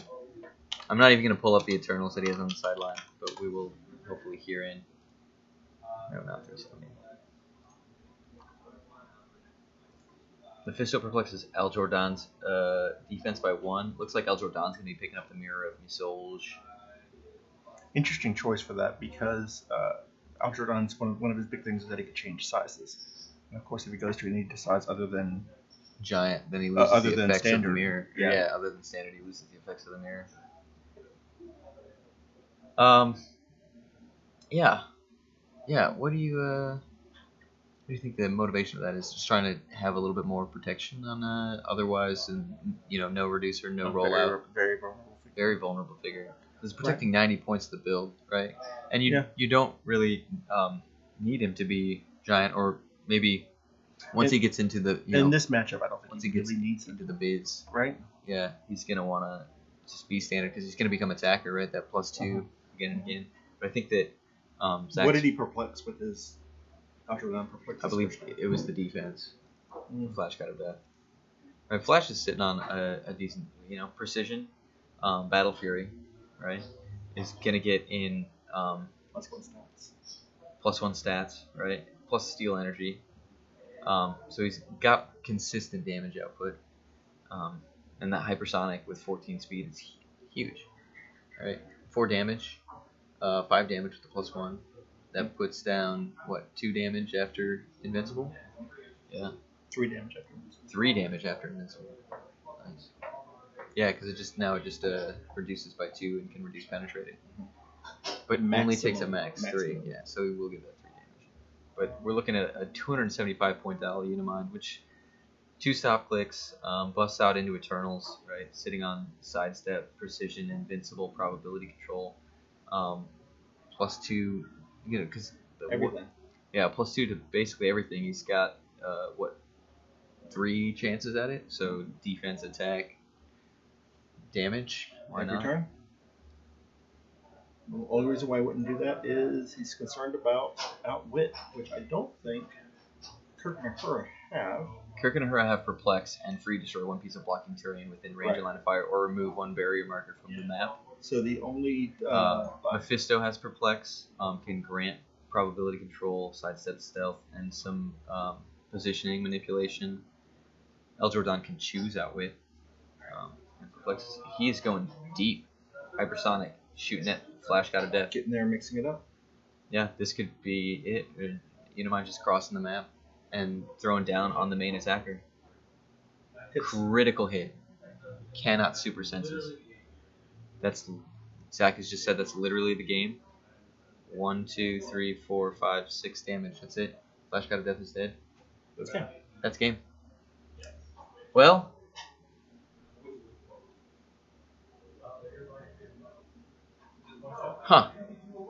interesting. And so That's effectively over. yes, it is. Yeah, Taxi Clicks said Matt is a nurse that brings the pain. Matt is the nurse that has brought the pain. He just literally said, and screw you. Right? Sorry. He found it. He said +2, sidestep, hypersonic, precision strike, 7 damage, Why wouldn't he do it? 6 damage, Why wouldn't he do it? 4 plus What's 2. the risk? Very little, right? Right. Zach Spragan outpositioned himself by 1 square.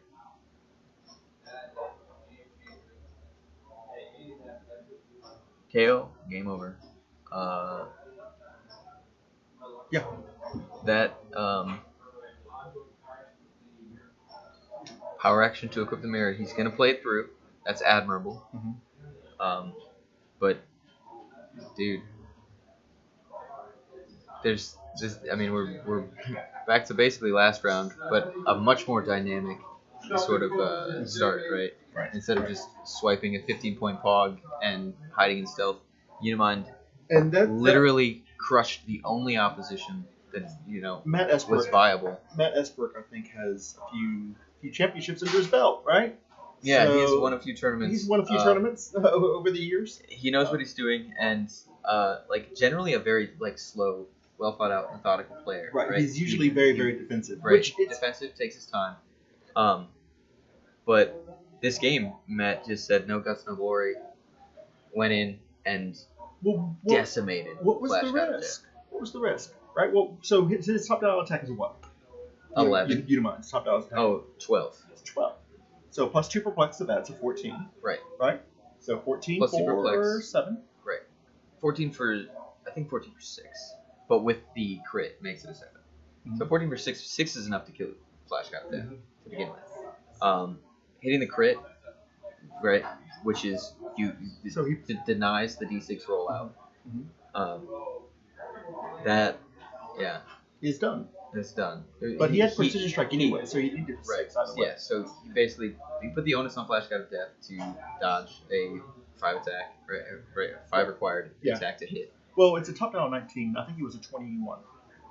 Rocks up twice, 3 Flux times. up twice. Yeah, maybe. Yeah. So it's 7. But yeah, critical hit just crushes. There was a bit of risk, right? If Unimind misses, I guess. Does Flash not have prob? Top dial? No, it doesn't seem that he does. No, Flash does not have prob top dial. Unimind just crit hit Flash God of Death. Dead. But then opposing characters within 6 squares and lower points can be healed. So that keeps Unimind, right, Where he needs to be. dropping low, yeah. Right, but But it doesn't matter because Flash is dead. Flash got one's up. Flash God of Death is the Flash God of Dying. Mm-hmm. Literally, we Uni- got one shot at Unimind first action. from Hypersonic across the map. Yeah. Unimind hypersonic across the map. Oh, they're playing it through, but Yeah, they're playing it through, but what is there? I mean, what is there even to consider? Unimind doesn't have to do anything, Unimind can do like the entire rest of and it's the underground. Yeah, it's the underground from Star Trek. So the Flash player. I don't know. Oh. So if it's Um, the Flash player. What is that? Ultimate Sacrifice Wakanda Hedge Maze. That's Yeah, here. so it was the Flash player for sure. Why did he? I think so- the only thing is that it's not a bad choice for the Flash player because he has 0 range, but he just outpositioned himself that much that Unimind was able to say +2 to speed, +2 to attack, +2 to damage, come in, swing, and then he crit hit. So there's no D6 rollout, and he just came up over the top and just crushed it. It was just one of those things, right? So He could have missed, I think right? I He think could have had a D6 rollout, like there are things that happen, but when you drop a crit hit on that opening attack, because devastating. you see that but like he there didn't, really is no he didn't punishment. need the crit to hit him. To kill him. He just needed the crit it's- dodge the super sense. Right, but it was still a 6 because he had top down precision strike, right? So that's I'll take that. Oh yeah. Right, So, I'll still take that all day. But right? I've seen the But- 6 D6 rollout already once. You today. can scroll me. That's fine. Right. But I'm going to try. The mistake I think, and of course hindsight being 2020. This is the semis. Loki, the Trickster. This is round 2 of the semis. I It's think just 300 modern limited. And we just watched Unimind. I guess neither of the players are in a bad position. I mean, one is 2-0 and the other is 1-1, so Right. it still has to. They're not out. Neither of them are out. This isn't like, oh my gosh, this changes everything. Right, it doesn't change. Yeah, but it changes everything in that Sorry. game, right? We're sitting here, right? Like, I don't know, getting ready to watch a pretty cool slugfest, right? Very interesting build, right? Innovative team. what power did he pick with Overdrive? I don't know. Barrier. What He did I could have say? went giant and then barrier, and there would have been no way Unimind could have touched him. Yeah, but I mean, Right? Yeah, barrier. I don't think you expect Unimind to come I think that barreling across the map like But that. if he has and throw hypersonic down speed so hard. precision strike, why would he place his 120-point Flash God of Death speedster at the front. forward? Right. Right? But here's another So he thing. oppositioned No himself. one but a handful of people were talking about Unimind at 300 points. Or did he have equipment? No. No equipment. Just Yes. Unimind. Yeah. Yeah, no one is talking about 300. Yeah. because you got to think about it. On average, we say, well, X Men in the field, you're going to get out of action and whatever else. But if you go against any other tent pole, I mean, like what, you push off a pulse wave, and I mean, off a precision strike and get pulse wave, and you just go and kill Goblin King. Go ham. Yeah, I mean, because Goblin King's got to push, you push too, and then it's a positioning war, and you're going to outrange Goblin King if you have an open map. Yeah. Yeah, I think barrier would have been the right call, especially because he has the speedster, right? So if he could just give Flash a turn, to get going and start harassing. But even then, I think that he really has to get sort of almost he has to draw Unimind in mid map. I think Just pick the worst map because, like, real talk, what Unimind's move is what, 14? Yeah, with the perplex. It's like print at 12. So Print it's 10. 10 plus Print 2 with 10. and then the side step. So Yeah, it's a 14 okay, range so it's 14 movement with 5 plus squares. fives, yeah, so yeah, you're functionally having a 19 square swing at max. And that kills both Mephisto and Kirk and Ahura. Yeah, he'll take one from Mystics at least. Sorry? He'll take one from Mystics. No, invincible. It's penetrating. Oh yeah. yeah, it's just standard pitch right now. Yeah, get wrecked. Get wrecked, son. Get wrecked. Yeah. Yep. Don't even give El Jordan a chance to retaliate and make it a counterattack. why would you? Yeah, absolutely. Right. Because something weird happens and there wants a fight, and we never want that. Yeah. Zach's got his work cut out for the rest of the semis, but I mean That's where one game. Like, you just have to get in for one game. If I was the Flash player, I would just try to start my decompression, like mental process right now. As soon as it, as soon as that happens, you just kind of go, okay, yeah, let's reset, rethink. yeah, or just not even everything. I would play through the game on like mental autopilot and let myself get back in it. If I had a team like his, El Jordan getting his licks in. Do you think we're right? So the way that you are looking at it, you're thinking he's just sort of like wasting mental energy fighting this if game. he's trying too hard, like here's the thing, where he has to go ham this next round. Right. Like, and the other problem comes in is you're functionally a tentpole team. This isn't a super well-rounded team. Functionally a tentpole team. Yeah. So your tentpole is okay. Like you're trying to fight Unimind. I mean, not Unimind, Goblin King by saying, "Screw your stealth. I'm gonna go punk you in the face." Right. And also, right, Precision Strike Venom Harnesses. No. Right. No super senses, no shape change, or hard super senses, no shape change. Like definite damage gonna get through. And no healing. I think that's the big thing. There's no healing. The no healing, it does have a point, but there's also like if you pick a map like this against a pick a power character, let's just say it is Goblin King or Jakeem, whatever else.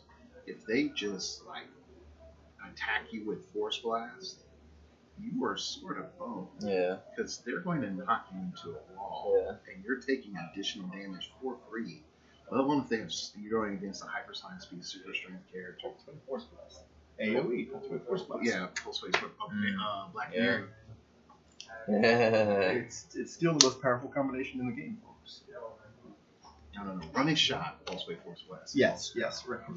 TK running shot. Force wave. Force blast. In a prop. In a For prop. giggles. For giggles. Yeah. But yeah, like, You can get wrecked. Though. It's the mirror, yeah, he rolls the mirror. Oh, he's rolling the mirror, so he's actually going to be trying to be competitive here, right? Because Yeah. he doesn't have. So Unimind doesn't have access to Battle Battle Fury. Fury He's got a or Pulse Wave. Pulse Wave. Does he have Pulse Wave? Does he not Does he have? no, No, he outside can't have. Jordan. No. Unimind can't have Pulse Wave because does he have Thanos on his sideline? Can he have? I don't know what he has on his Oh, sideline. Copter No, Thanos, you that's can't. what You it's can't play Thanos on the sideline because he's higher than a peanut base. Copter Thanos has Pulse Wave Okay. and Eternal Yeah, Flame. but the thing is, it would be.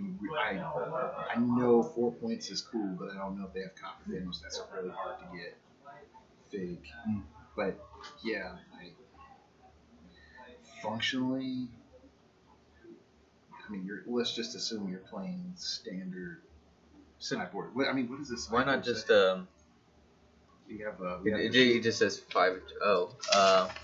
he has to list it out. Ajax, Makari, Star Fox, Cersei, Thena. So no pulse wave. There's no No, pulse. there's no pulse wave in there. But here's the thing. Ooh. Let's just say you do pop Unimind. Let's just say hypothetically you do pop Unimind. It's Al Jordan versus all the All add-ons. 5 of them, yeah. Outdoor Dawn versus the world, right? Yeah. And But With a mirror that But will eventually break. do any of the Eternals come out on Outwit? Yes. Because do any of the Eternals grant him Outwit? I don't know. you just play Star Fox like right up close. Do all those super perplexes. He doesn't get. No, the rest of them do. Because he's an Eternal. So Like a 13? No, it's 12. 12. why is Star Fox? Flurry? Flurry. So you get flurry people if you need to. Ajax has Ajax prob. gives you phasing. Venus running shot. Does he have Icarus? No, he does not have Icarus. Yeah, Makari. Makari? Makari's her hypersonic speed prop. Hypersonic speed. Yeah. And Why- Cersei pops out on Outwit, but shape change. Bear. Stealth. Yeah, Stealth. stealth shape change. Yeah. So you come out, you outwit with Cersei. Y'all start those super perplex massage going, and Star Hypersonic. Fox flurries. Dead. Misses by 1.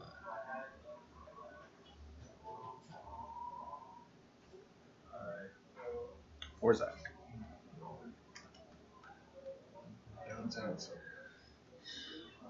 Yeah, does he? Can he? He can't get Force Blast, can he? No. Al Jordan can. El Jordan can, but Unimind cannot.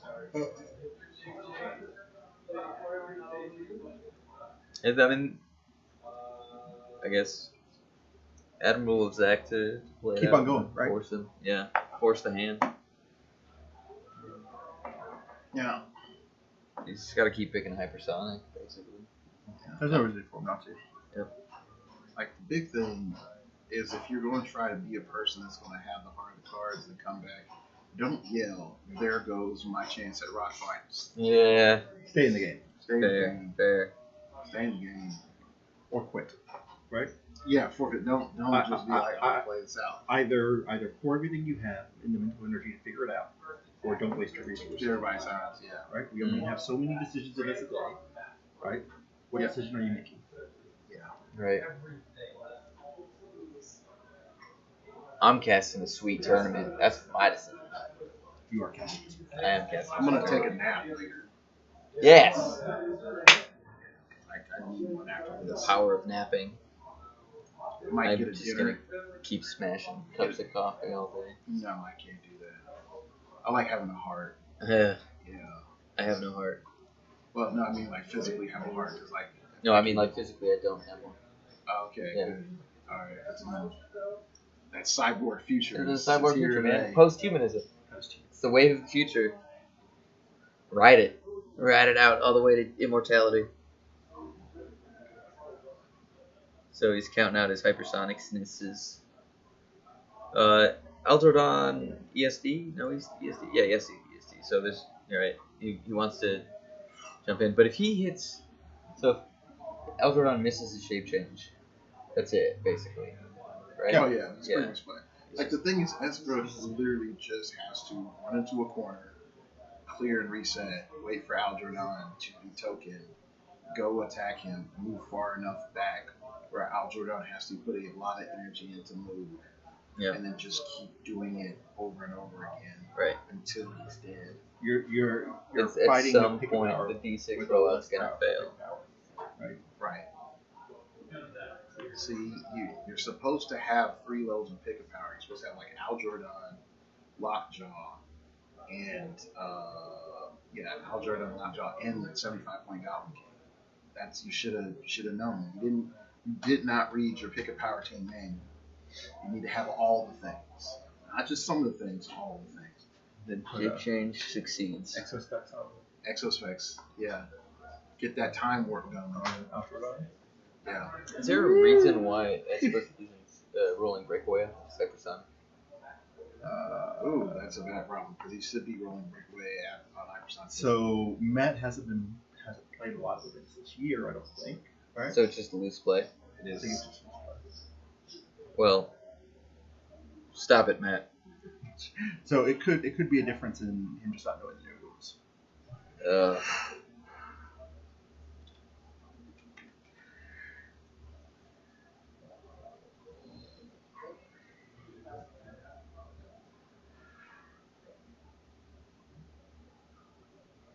Yeah. Now the question comes in is what would happen if Matt plays a Goblin King?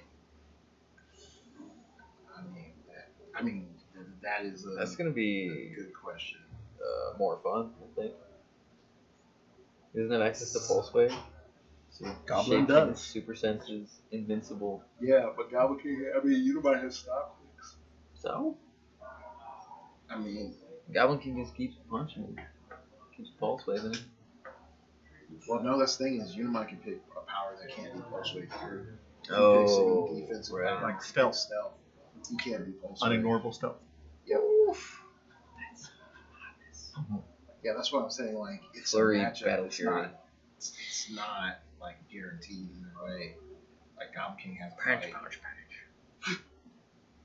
Did he just hypersonic blow out a wall? You can't do that. I think he sidestepped, punched the wall.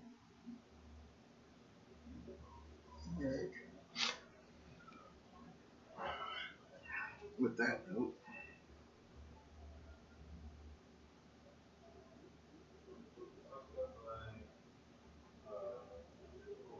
Do it. Do it. the only option he had Ooh. was if he was able to get it out with it on, but it's not happening.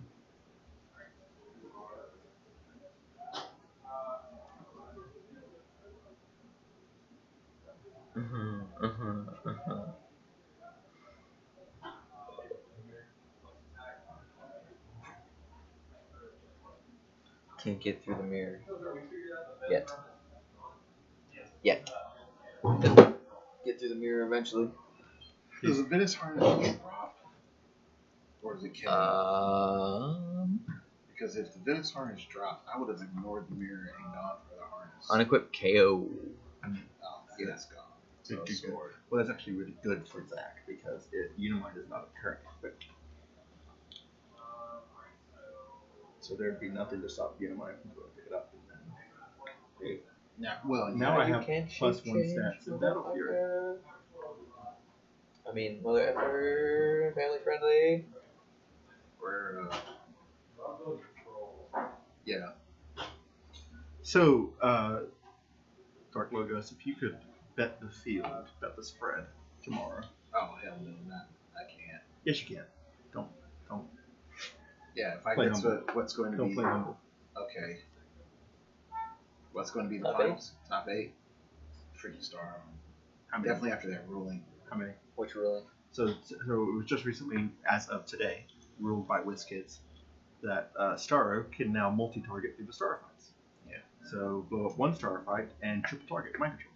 10 range like you're a colossal giant. And that's Well, you don't need the range. It doesn't have to be. A range. Oh, the mirror breaks. And he misses. And it's G. And that's a dead. GG. GG. That's a dead. Woo! Dead on. Breakaway probably happens. Mirror broke. Away. Unimind. Finished the day. the haiku of HeroClix. So now all Starro has to do is send star fights to the starting zone. Yeah. And mind control. Mind control, mind control, mind control. Triple target, mind control. Through a star fight. Yeah, like you have. Which then produces star fights in their starting zone. Now, it gets worse because Starro doesn't have an incentive to leave the starting area. Starro, on top of everything else, if you do come, like you're functionally just saying Star Fox and Lockjaw are bodyguards that also give massages to Starro. Should we and talk give to him Matt? performance Or is that- enhancing drugs. I don't think we stuck to either. Dude, ask Matt why he played. That's actually Does he need to why. be in the semis, or is he already? No, he needs to. Because Why did he play Unima? Why did he play football Unima? Because no one else is playing it. Like, if you look at the semifinals field, no one else is playing it. Not only that, more than likely because of his play style, he is going to be playing this in the finals. Like, if you think about it, if you scouted Matt Esbrook over time and you've seen how this man plays, he plays very defensively, very hard to kill, very Self-familiar. huh, Self-familiar. yeah, yeah. I mean, if you're going to be aggressive against him just purely, you have to have an exceptionally high aggro team to beat a player like him. Yeah. And then even then, if forcing the corner, he's going to play it like, all right, well, I got some points I'm going to bunker down, and he'll know how to bunker down however he needs to. So when talking about how to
HeroClix players from around the world, welcome back to our coverage of the semifinals road to the Cup.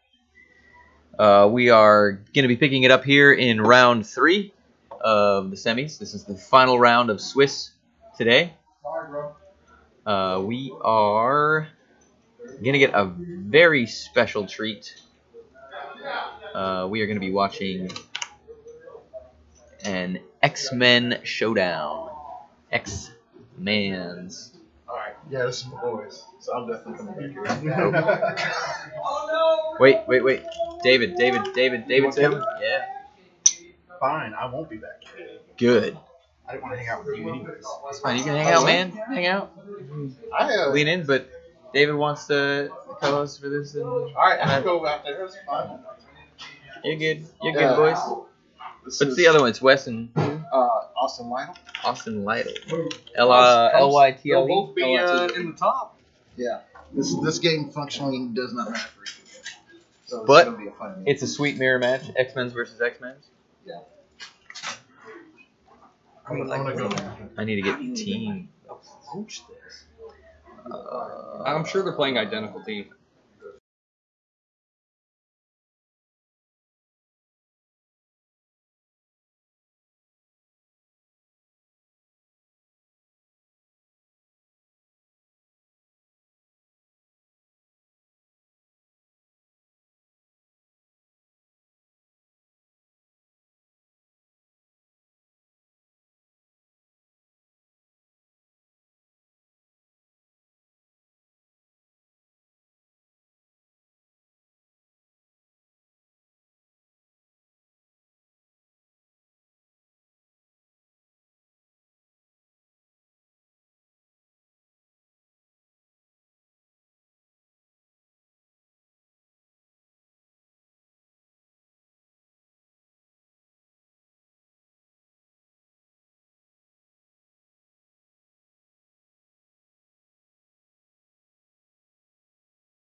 Also, tomorrow's gonna be popping off. Check. 1, 2. Welcome back.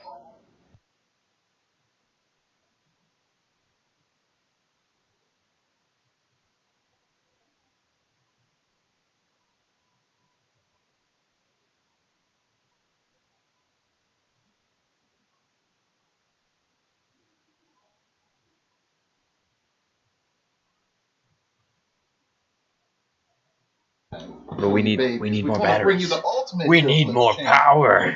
We're gonna bring you the ultimate HeroClix right now.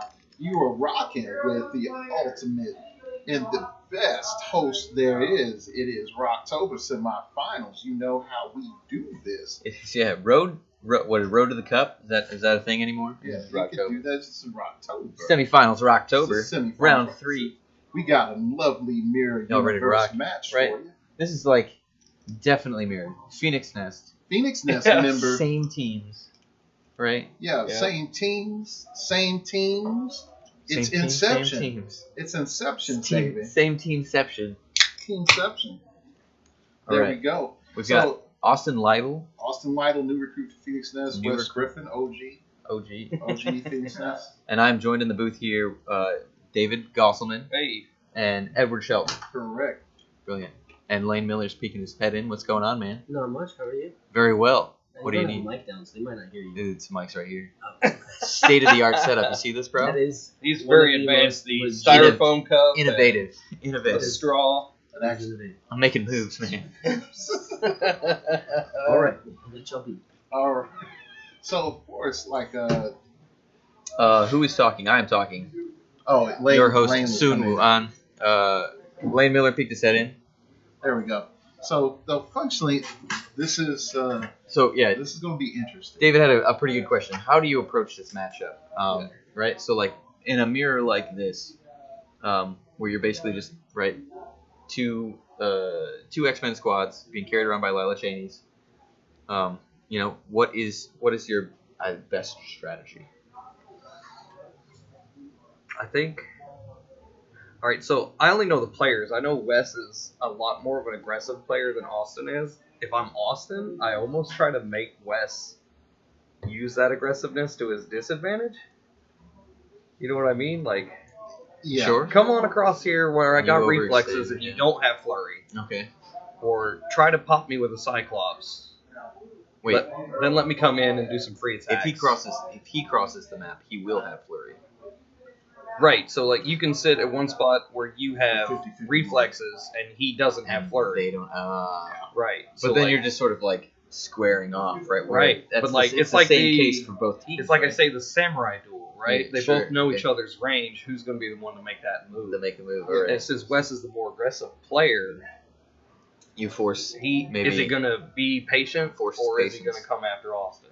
Yeah. The problem is that you have that samurai open sword draw.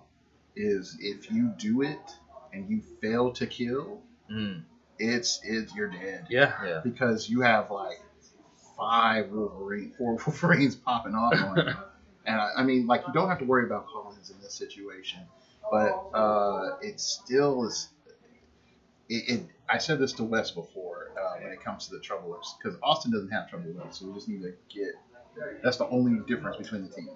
Is Austin does not have Okay. trouble alerts. Yeah, so you got trouble with No, it. Austin does have trouble alerts. He does? He has Oh. 4 trouble alerts on his sideline. Oh, wow, But they're just okay. a different set where.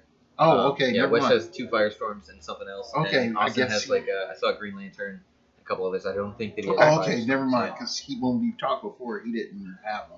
So I guess he got them at the last minute. So so the issue comes in like this. Let's just say All right. whoever summons trouble alerts is in the worst situation Firm, sportsmanlike handshake to begin. Right. on the sporting A arena. sportly match between teammates. Yeah. Oh man, I wonder if it's gonna be like the Shredders. You know how whenever Shredders first came out, and people played 400 limited with like Oh, he's already crossed Whoa. 50. He's coming straight That's at Austin. that's Wes just going for it. Yeah, he's going straight at Austin. Now this has got to be a bad move. Well, the thing is, again, Wes is forfeiting He's forfeiting his combat combat reflexes reflexes to pick up the flurry and say you only get 1 attack per Wolverine. Yeah, you're only going to get 1 attack per Wolverine, but with that, you could lose half your team this turn. I mean, Because Cyclops has got but then on this side of the map he's got ESD. no, he's got Psychic Blast. He's got Yes, Psychic ESD Blast on his on the- own side of the map. No, on the opponent's side of the map. So but he's on his own side, Wes so he's is got the- ESD. Sorry, yeah, I'm saying Wes Wes has has the aggressive power. Oh, he's Yeah. talking. Oh, I thought you were talking about Yeah. Austin's. No, Austin has ESD. I'm talking about yeah. Yeah, Okay, yeah. so- Austin has ESD, which doesn't help him that much. right. Because he's But he also doesn't need the penetrating Psychic Blast as much, right? In No. consideration when because yeah, you're gonna hit him I under their understand. stop clicks anyway. Yeah, there's no real major damage reduction where that matters. Now, this is really what it comes down to. does Austin just say, screw it, I'm going to take out a Wolverine at minimum, and then maybe even go for 2. But if you see, like, So Wes's sidestep charge. Yeah. I pick up and fly to the other side of the map. Reset the whole 12 game to a state. 17. Well, see, the problem if you look at where Wes is at, you can't It's a hit. do a hard reset. True. You're going to still be He's Like, Wes right is when he's activating outside the his theme reach. team probability control using his Moira. It's a hit again. All right, so we hit the Wolverine. Yeah, Put a him on Wolverine stop click. On the stop click. Okay. Next charge. Sidestep charge. I think leadership's big in this matchup too. Targeting the Wolverine. there it is. That's so dead Wolverine. Them free attacks could be monsters next turn. This is also maybe a positional error on Wes's part, where these Wolverines are going to get to occupy this hindering terrain, which is, I mean, it's not a lot, but it weakens Cyclops' chance in a retaliatory attack. This is going to be like a 10-minute game. It's going to be pretty fast. It's going to be a fast game. Next There's turn, no any way. Wolverines moved left up. on Wes's team gets 3 attacks. Yeah, that's a So, lot. That's a lot of attacks. So so pretty much if Austin can Cyclops weather coming it, in for an attack. Cyclops taking out Cyclops. ooh, that's actually Good huge. move. That's huge. Good Yeah. That is actually huge. That is a good call. Because initially I was thinking he was going to use the Cyclops to kill a Wolverine. But if you take out the other Cyclops, that means that you have to full commit with the other Wolverines. You can't just have somebody back sniping. Is that 2 actions for Austin? 3. Three. There's 3. 2 Wolverines, charges. 2 charges. Cyclops. One Cyclops. What's this? Why wouldn't he take a 4th action? I don't know what else happened. Something else happened. I don't know if he's limiting my. Maybe his Wolverine was just out of position. Maybe he wanted to hold one back. He's got 2 Wolverines forward, 1 Right. back, Cyclops back. Leadership hit. Okay.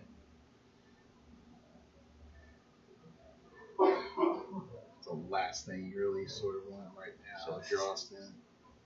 Because now Flex up the Violet's gonna be attack. Robin. Wolverine's gonna respond. What's going on? Moira's perplexed up. I think the lowest, or no, that Wolverine's attack, and he's swinging back on On Austin's with free flurry. attack first. Free Yep. attack first? Yep.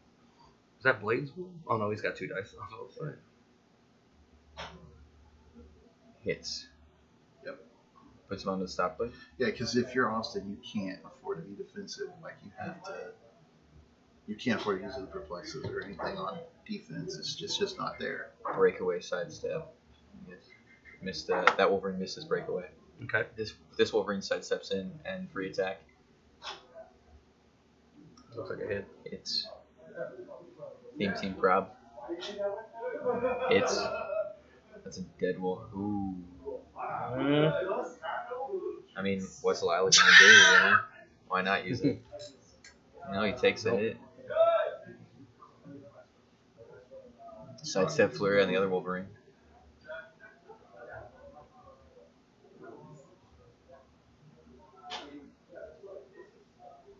Six is a hit. Yep. So here comes the theme. He's got 3 everybody's gonna have to burn their theme teams. This year. hits. Takes. Second attack. Misses. Here comes another theme team from Wes.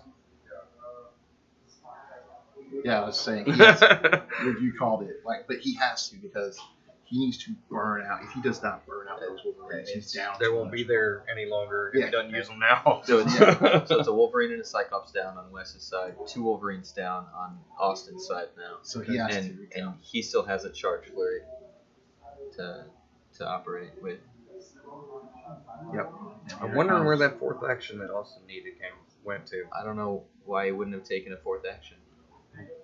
Maybe, I mean, why would he hold back a Wolverine? Maybe to I don't know, keep him in reserve because what it comes down to now is 2 Wolverines versus a Wolverine and a Cyclops. But if this Wolverine charges and takes out Cyclops, then it's just Wolverine versus 2 Wolverines, and it's like with the flurries and the free attacks. He's going after the Wolverine though. Miss. Team prop, gotta burn it. Yep. I mean, you're not gonna have any chance to use it later. Yeah. Right. Yes. This is just super fast, super flurry. That hits. As Jay called it, a Canadian scuffle.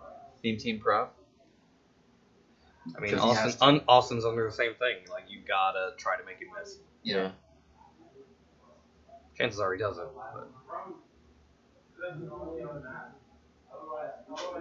But see, here's the thing: has the combat reflexes been coming into play? Yeah, every time. Oh, okay. Yeah, his rolls have been great. Another team prop. Oh, that one rolled back. He's using the Marine Corps dice, buddy. Yeah. Yeah. Simplify.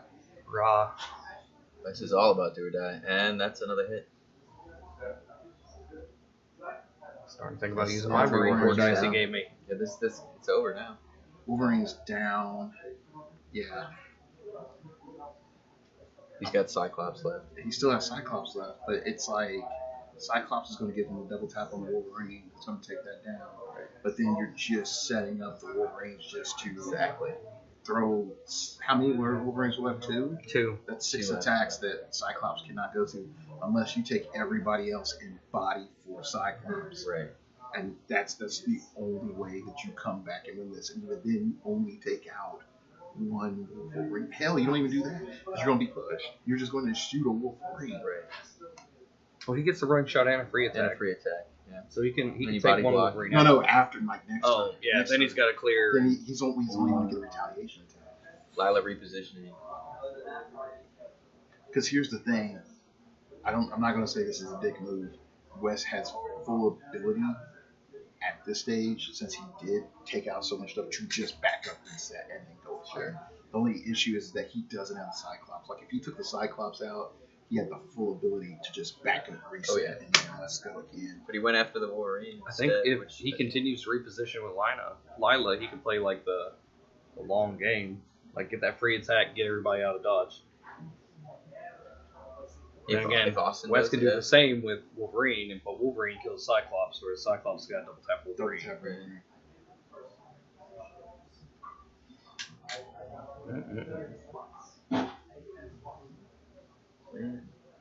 Leadership hits. Yeah. Who's cleared?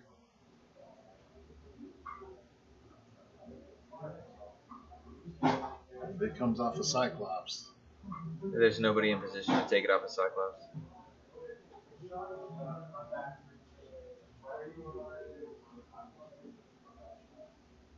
Yeah. Wes just brought the heat, man. Mm-hmm. He did, but he also showed us, it's like, look, X-Men is an aggressive play team. If you try to play like footsies with the, from a fighting game terminology, you try to play footsies, you can't do that with X-Men. You play footsies, other teams are going to light you up. X-Men is playing that theme song like da-da-da-da-da-da. Yeah.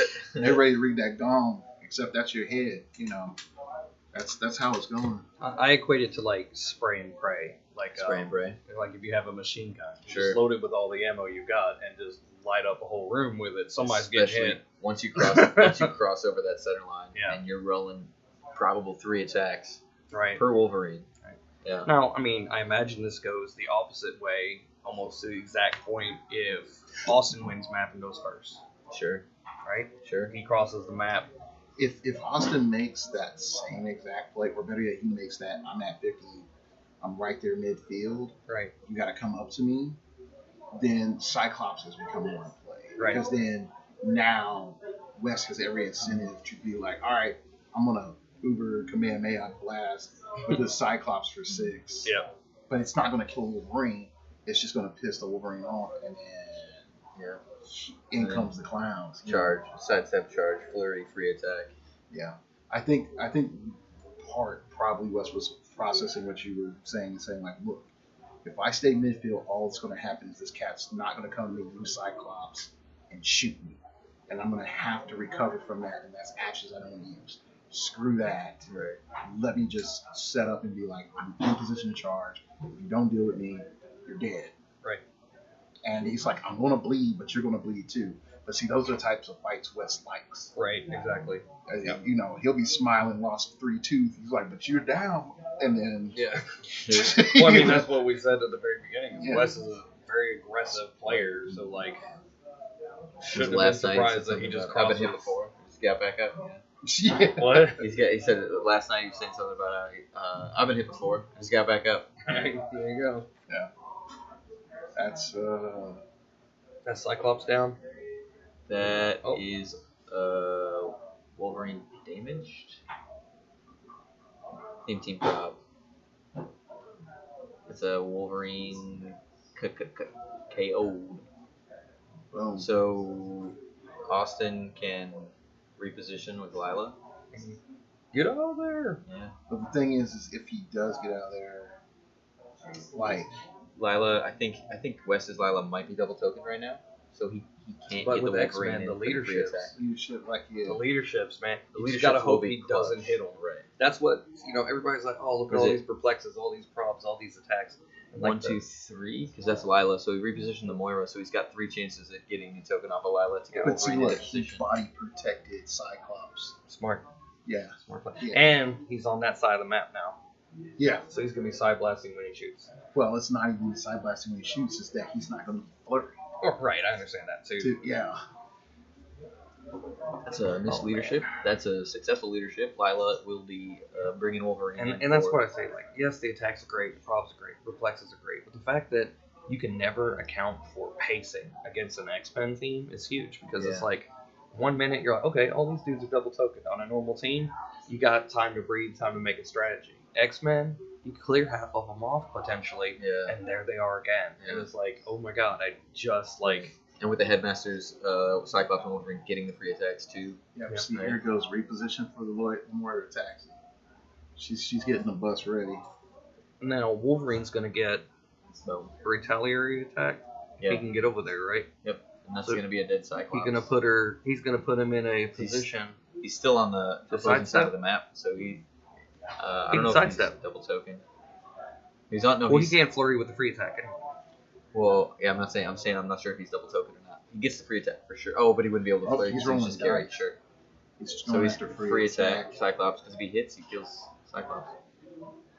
Good game. Game. That's the handshake. Yeah, Cyclops down. Super fast, man. He Yeah. gets it right 10 minutes tops, if that. Yeah, I mean, it wasn't very long at all. That was just all the way. I mean, as far as he could get forward, turn 1. Yeah.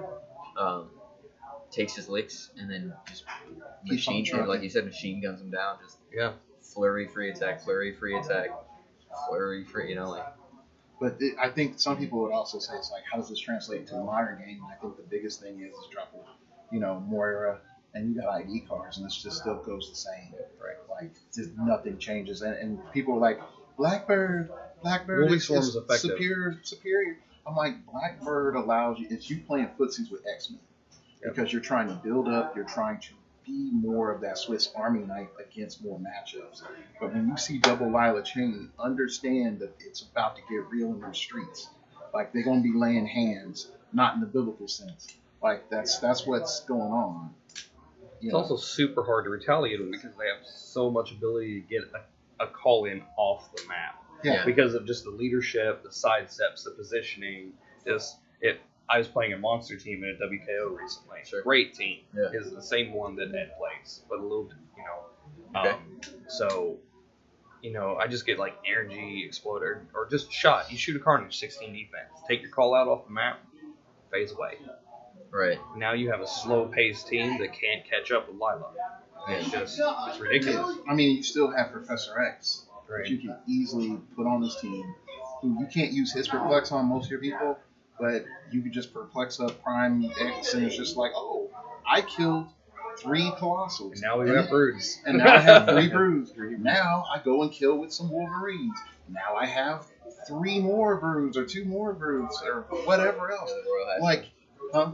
Royal Hatchlings. Yeah, Royal Royal Hatchling. Hatchling, Sorry, that's it, Ratchling, yeah. Like, you just keep it going, and it's like, well, Professor X is surrounded by Pogs.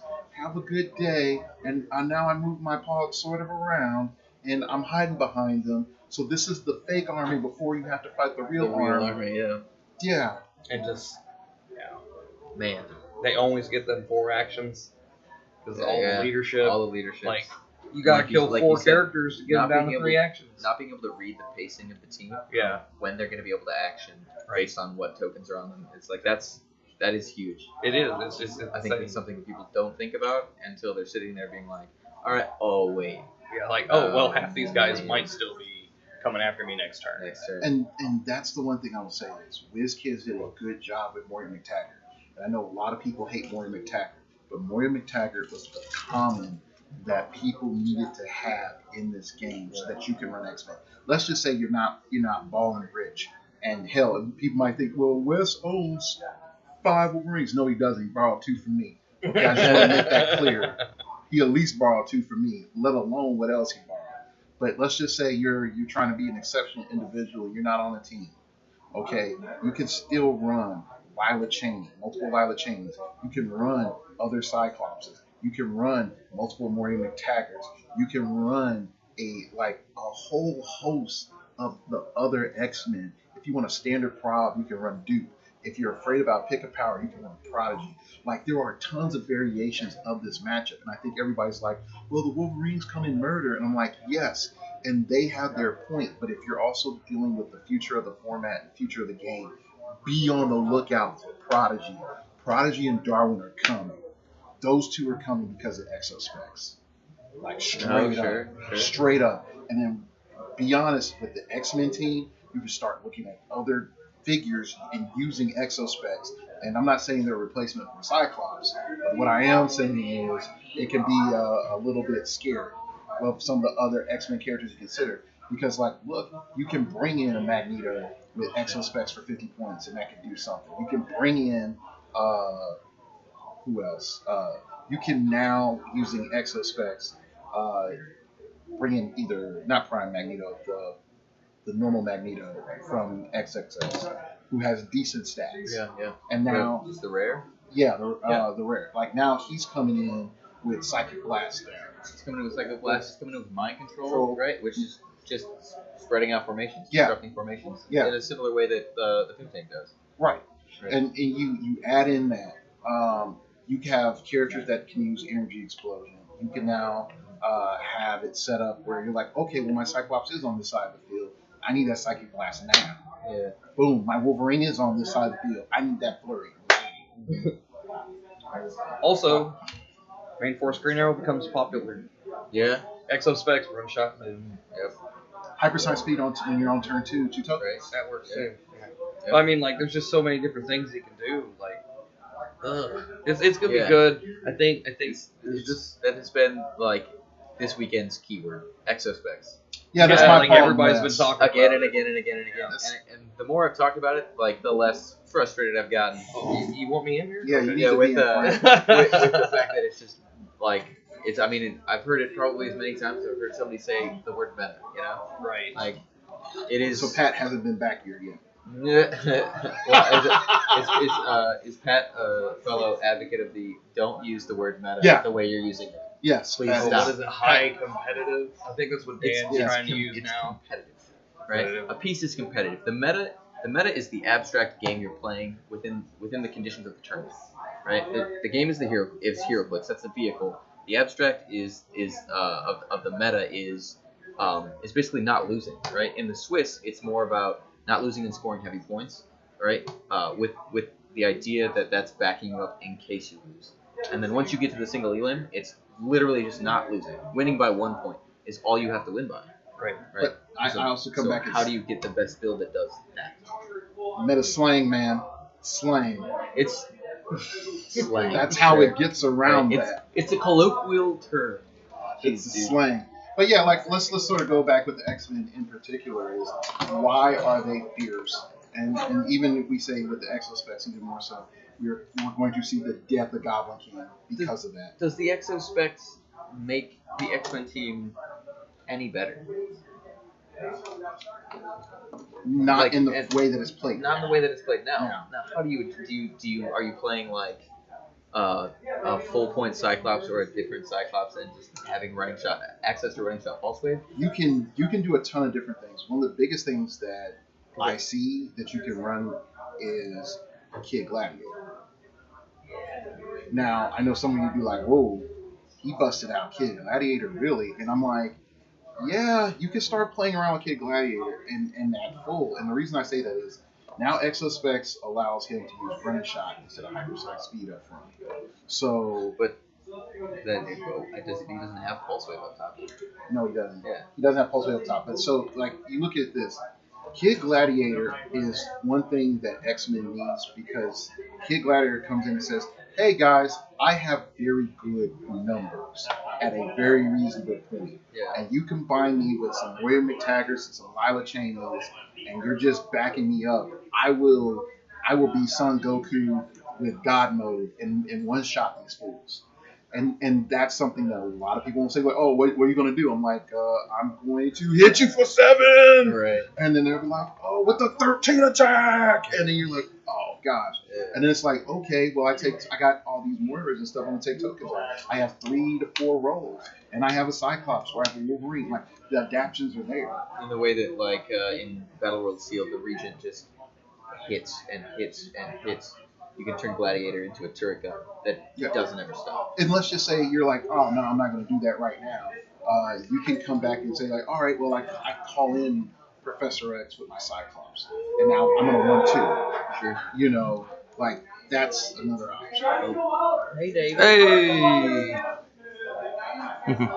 Yeah. Yeah. There's options. I think the shifting focus Deadpool comes back in, but not with Exospace. Yeah, somebody mentioned that. Oh, it's Robert. Hey, Robert. Playing Darwin and Prime Deadpool together, because then anytime you pick a power, he heals. He just heals. That's it. But his stats are weak. Yeah, his stats are weak. He doesn't Like, benefit. yeah, you have like a kind of pseudo unkillable thing, but he's not going to be doing any sort of damage output. So there's no reason to have the Exospecs on him except just to choose to heal. Yeah, well, okay, Darwin, for example, we come back to dominance of X-Men. It's, all right, what can X-Men say to this game state now, or game state that's coming as Exospecs comes? Play that, I'm just going to show up. Yeah. Right? Darwin doesn't disrupt the sort of overall concept of having the theme team and having access to the headmasters. Yeah. Right? He just makes it a little bit more viable against teams that are playing Exospecs. Goblin King, that's why I was saying it's like Goblin King is done. done. Goblin King is done after this tournament because you can run Goblin King, but you're also understanding now is Goblin King's main advantage is that more and more people do not have access to a solid inbuilt pulse wave. Right. Like, look at X-Men does not have a solid inbuilt pulse wave unless you call in ID cards, and even then, there's no 50-point ID card that you can call in. Reliable. Okay. Would you like to have a seat? Yeah, And- we're talking about Exospecs and X-Men. So Okay. come on in, Wes, sit on down. Let's get some words from the man himself, Wes Griffin, who just took I think a pretty dominating win in round 3 of the Swiss. Yeah. So going into that, you won map roll, right? Correct. Even Stevens, you got it. Went to the boxing ring, No, sporting arena. sporting arena, and so why did you choose that map? It was either that or Wakanda, which were my 2 open maps. Okay. I was playing a teammate. Yep. Okay, and one of the rules we actually have on our team is it doesn't matter if we're teammates or not. When we sit at a table across from each other, we go for blood. Sure. Yeah. So absolutely. to make it a little spicy, a little fun, we're gonna rumble in the jungle and we're gonna slugfest right there in the boxing ring. Okay. Right. So Now, your first turn, you were hyper aggressive in your positioning. correct. Why? Why? What was your motivation for that? Okay. Pretty much when it comes to Wolverine on Wolverine matchups, he who gets to flurry first usually wins. All right. Even though you're foregoing combat reflexes over there. Correct. By me going as aggressive I did, went over, I knew I was going to get hit. Mhm. But the fact that he hits me, now I get an extra attack, free attack. Yep. So I was able to get all my crackbacks off. Right. Also kind of helps that like literally hardly missed a roll. Yeah. Yeah, I mean I was rolling hot that game, Yep. but especially against what the 19s with the combat reflexes. Correct. I mean, I used a couple of perplexes Okay. to bump up the attacks where I was having to roll 7s. All right, which So- is standard fare. Standard. Yeah, I like to have 6 or 7s when I'm making dice rolls. Absolutely. But If not less. if If not not- less. if not- I mean, the team makes it where there's been a few times where it's like, okay, I just don't need a crit miss. So, right. Yeah. Yeah, so- and having the theme team probability controls is back up too. Correct. Excellent help. I actually had a chance where I could have actually called in one of my trouble alerts, but didn't. Ah, So okay. I left that be because of I knew there was going to be a crackback, but still, I mean, if I did call the firestorm in, it probably would have been pretty Liability. at Yeah, that it's a point. liability because he still had one Wolverine. Mhm. Okay, before I nuked it. Yeah. But the Cyclops was sitting there also. Right. Now, granted, if I would have hit with the firestorm, I would have hit Cyclops, but he has ESD now. Right. Right. So it would have been Cyclops, Moira, Lila, and another Lila. So That's But two it- damage just all around. it's 2 damage to all of them, but it just that chance of missing with that Sure. would have hurt. And then you just have another target on the field, Correct. And and it's an action taken. correct. The opportunity cost is a little bit too great at that point. Yeah. You chose after you cleared out his 2 Wolverines, you chose to go for his last Wolverine instead of his Cyclops, which would have been an easier target. What's the motivation for that? The Wolverines to me is, I mean, yeah, granted, Cyclops can still pocket hard. Yeah. Especially when he's got a free attack too, so he can Correct. 1-2 punch a Wolverine to death. Correct. I mean, no matter what, even on his map, where he was at, he could have 1-2 punched Sure. with either one of them. Okay. Having to deal with something that could possibly stop Cliff with X-Men heal ability is more of a chance that can come bite you in the butt. All right. Whereas if I just take him out, now it comes down to I have to hit a leadership roll. Okay. I knew he was going to pop my second or my third or the Wolverine, Right. which is going to lead me 1. Right. Okay. And it came down to it's like if I hit leadership, it's game. Right. Yeah. And he was like, agreed. If you hit the leadership, I had 3 chances at it. Right before you came back with the free attack at the end. Correct. That's yeah. Okay. That's yeah. That's If I hit my leadership, I That's would what we lose were saying the in one here, free yeah. attack to finish the Cyclops. And it's like, all right, so he's got. And now I have yeah. flurries on top of that because where I was positioned at, I was still on my side, on his side of the map. Right. So I have flurries, and I'm literally able to tag 2 more characters. And at that point, he realized there's nothing he can do to. He doesn't have the firepower to go toe to toe with Yeah. that Wolverine. Once the Wolverines and the Cyclops are gone, it's pretty much game. Correct. I Yeah. had a question. Okay. Did Austin take 4 actions his first turn? Because it looked like he came across with the one Wolverine, came across with the other, and then shot Cyclops. Correct. It seems like that's the only And thing that he was did. He moved a Moira. Okay. Oh, All right. Okay. See, because we were He like, had to move. He couldn't get into position with the sidestep all right. with the Moira, so he had to actually physically move her to be able to get the perplex on. Okay. Because we were wondering Yeah, where Where that that fourth flash action is, was. 'cause when we're he's got a like, why Wolverine would he sitting leave? in the back. Yeah, Right. he had Yeah. he was going for just the 2 because he knows if he commits with the third one into that group, it's definitely he's all for your toast. Sure. Right. Even with the 2 because now I got double crackbacks on 1 Mm-hmm. now, and I also have instantly I can charge flurry the next one and then charge 30 the next one. So it makes it where it's safer to keep. it's safer to back. try and keep 1 back. Yeah. I would have played it the exact same way. I would have kept 1 back. So Yeah. So what do you do if he sits mid map? Is what do you call Yeah, it? we were calling And it. playing kind of footsie, right? We're Where trying the- to playing this is- footsie with where the, X-Men. that What samurai, would you that do if he samurai sat right stand up there? where he's on as close to your side without crossing over, and you're as close to his side. He's without got crossing over. reflexes. You got You both no have flurry. combat reflexes. No flurry.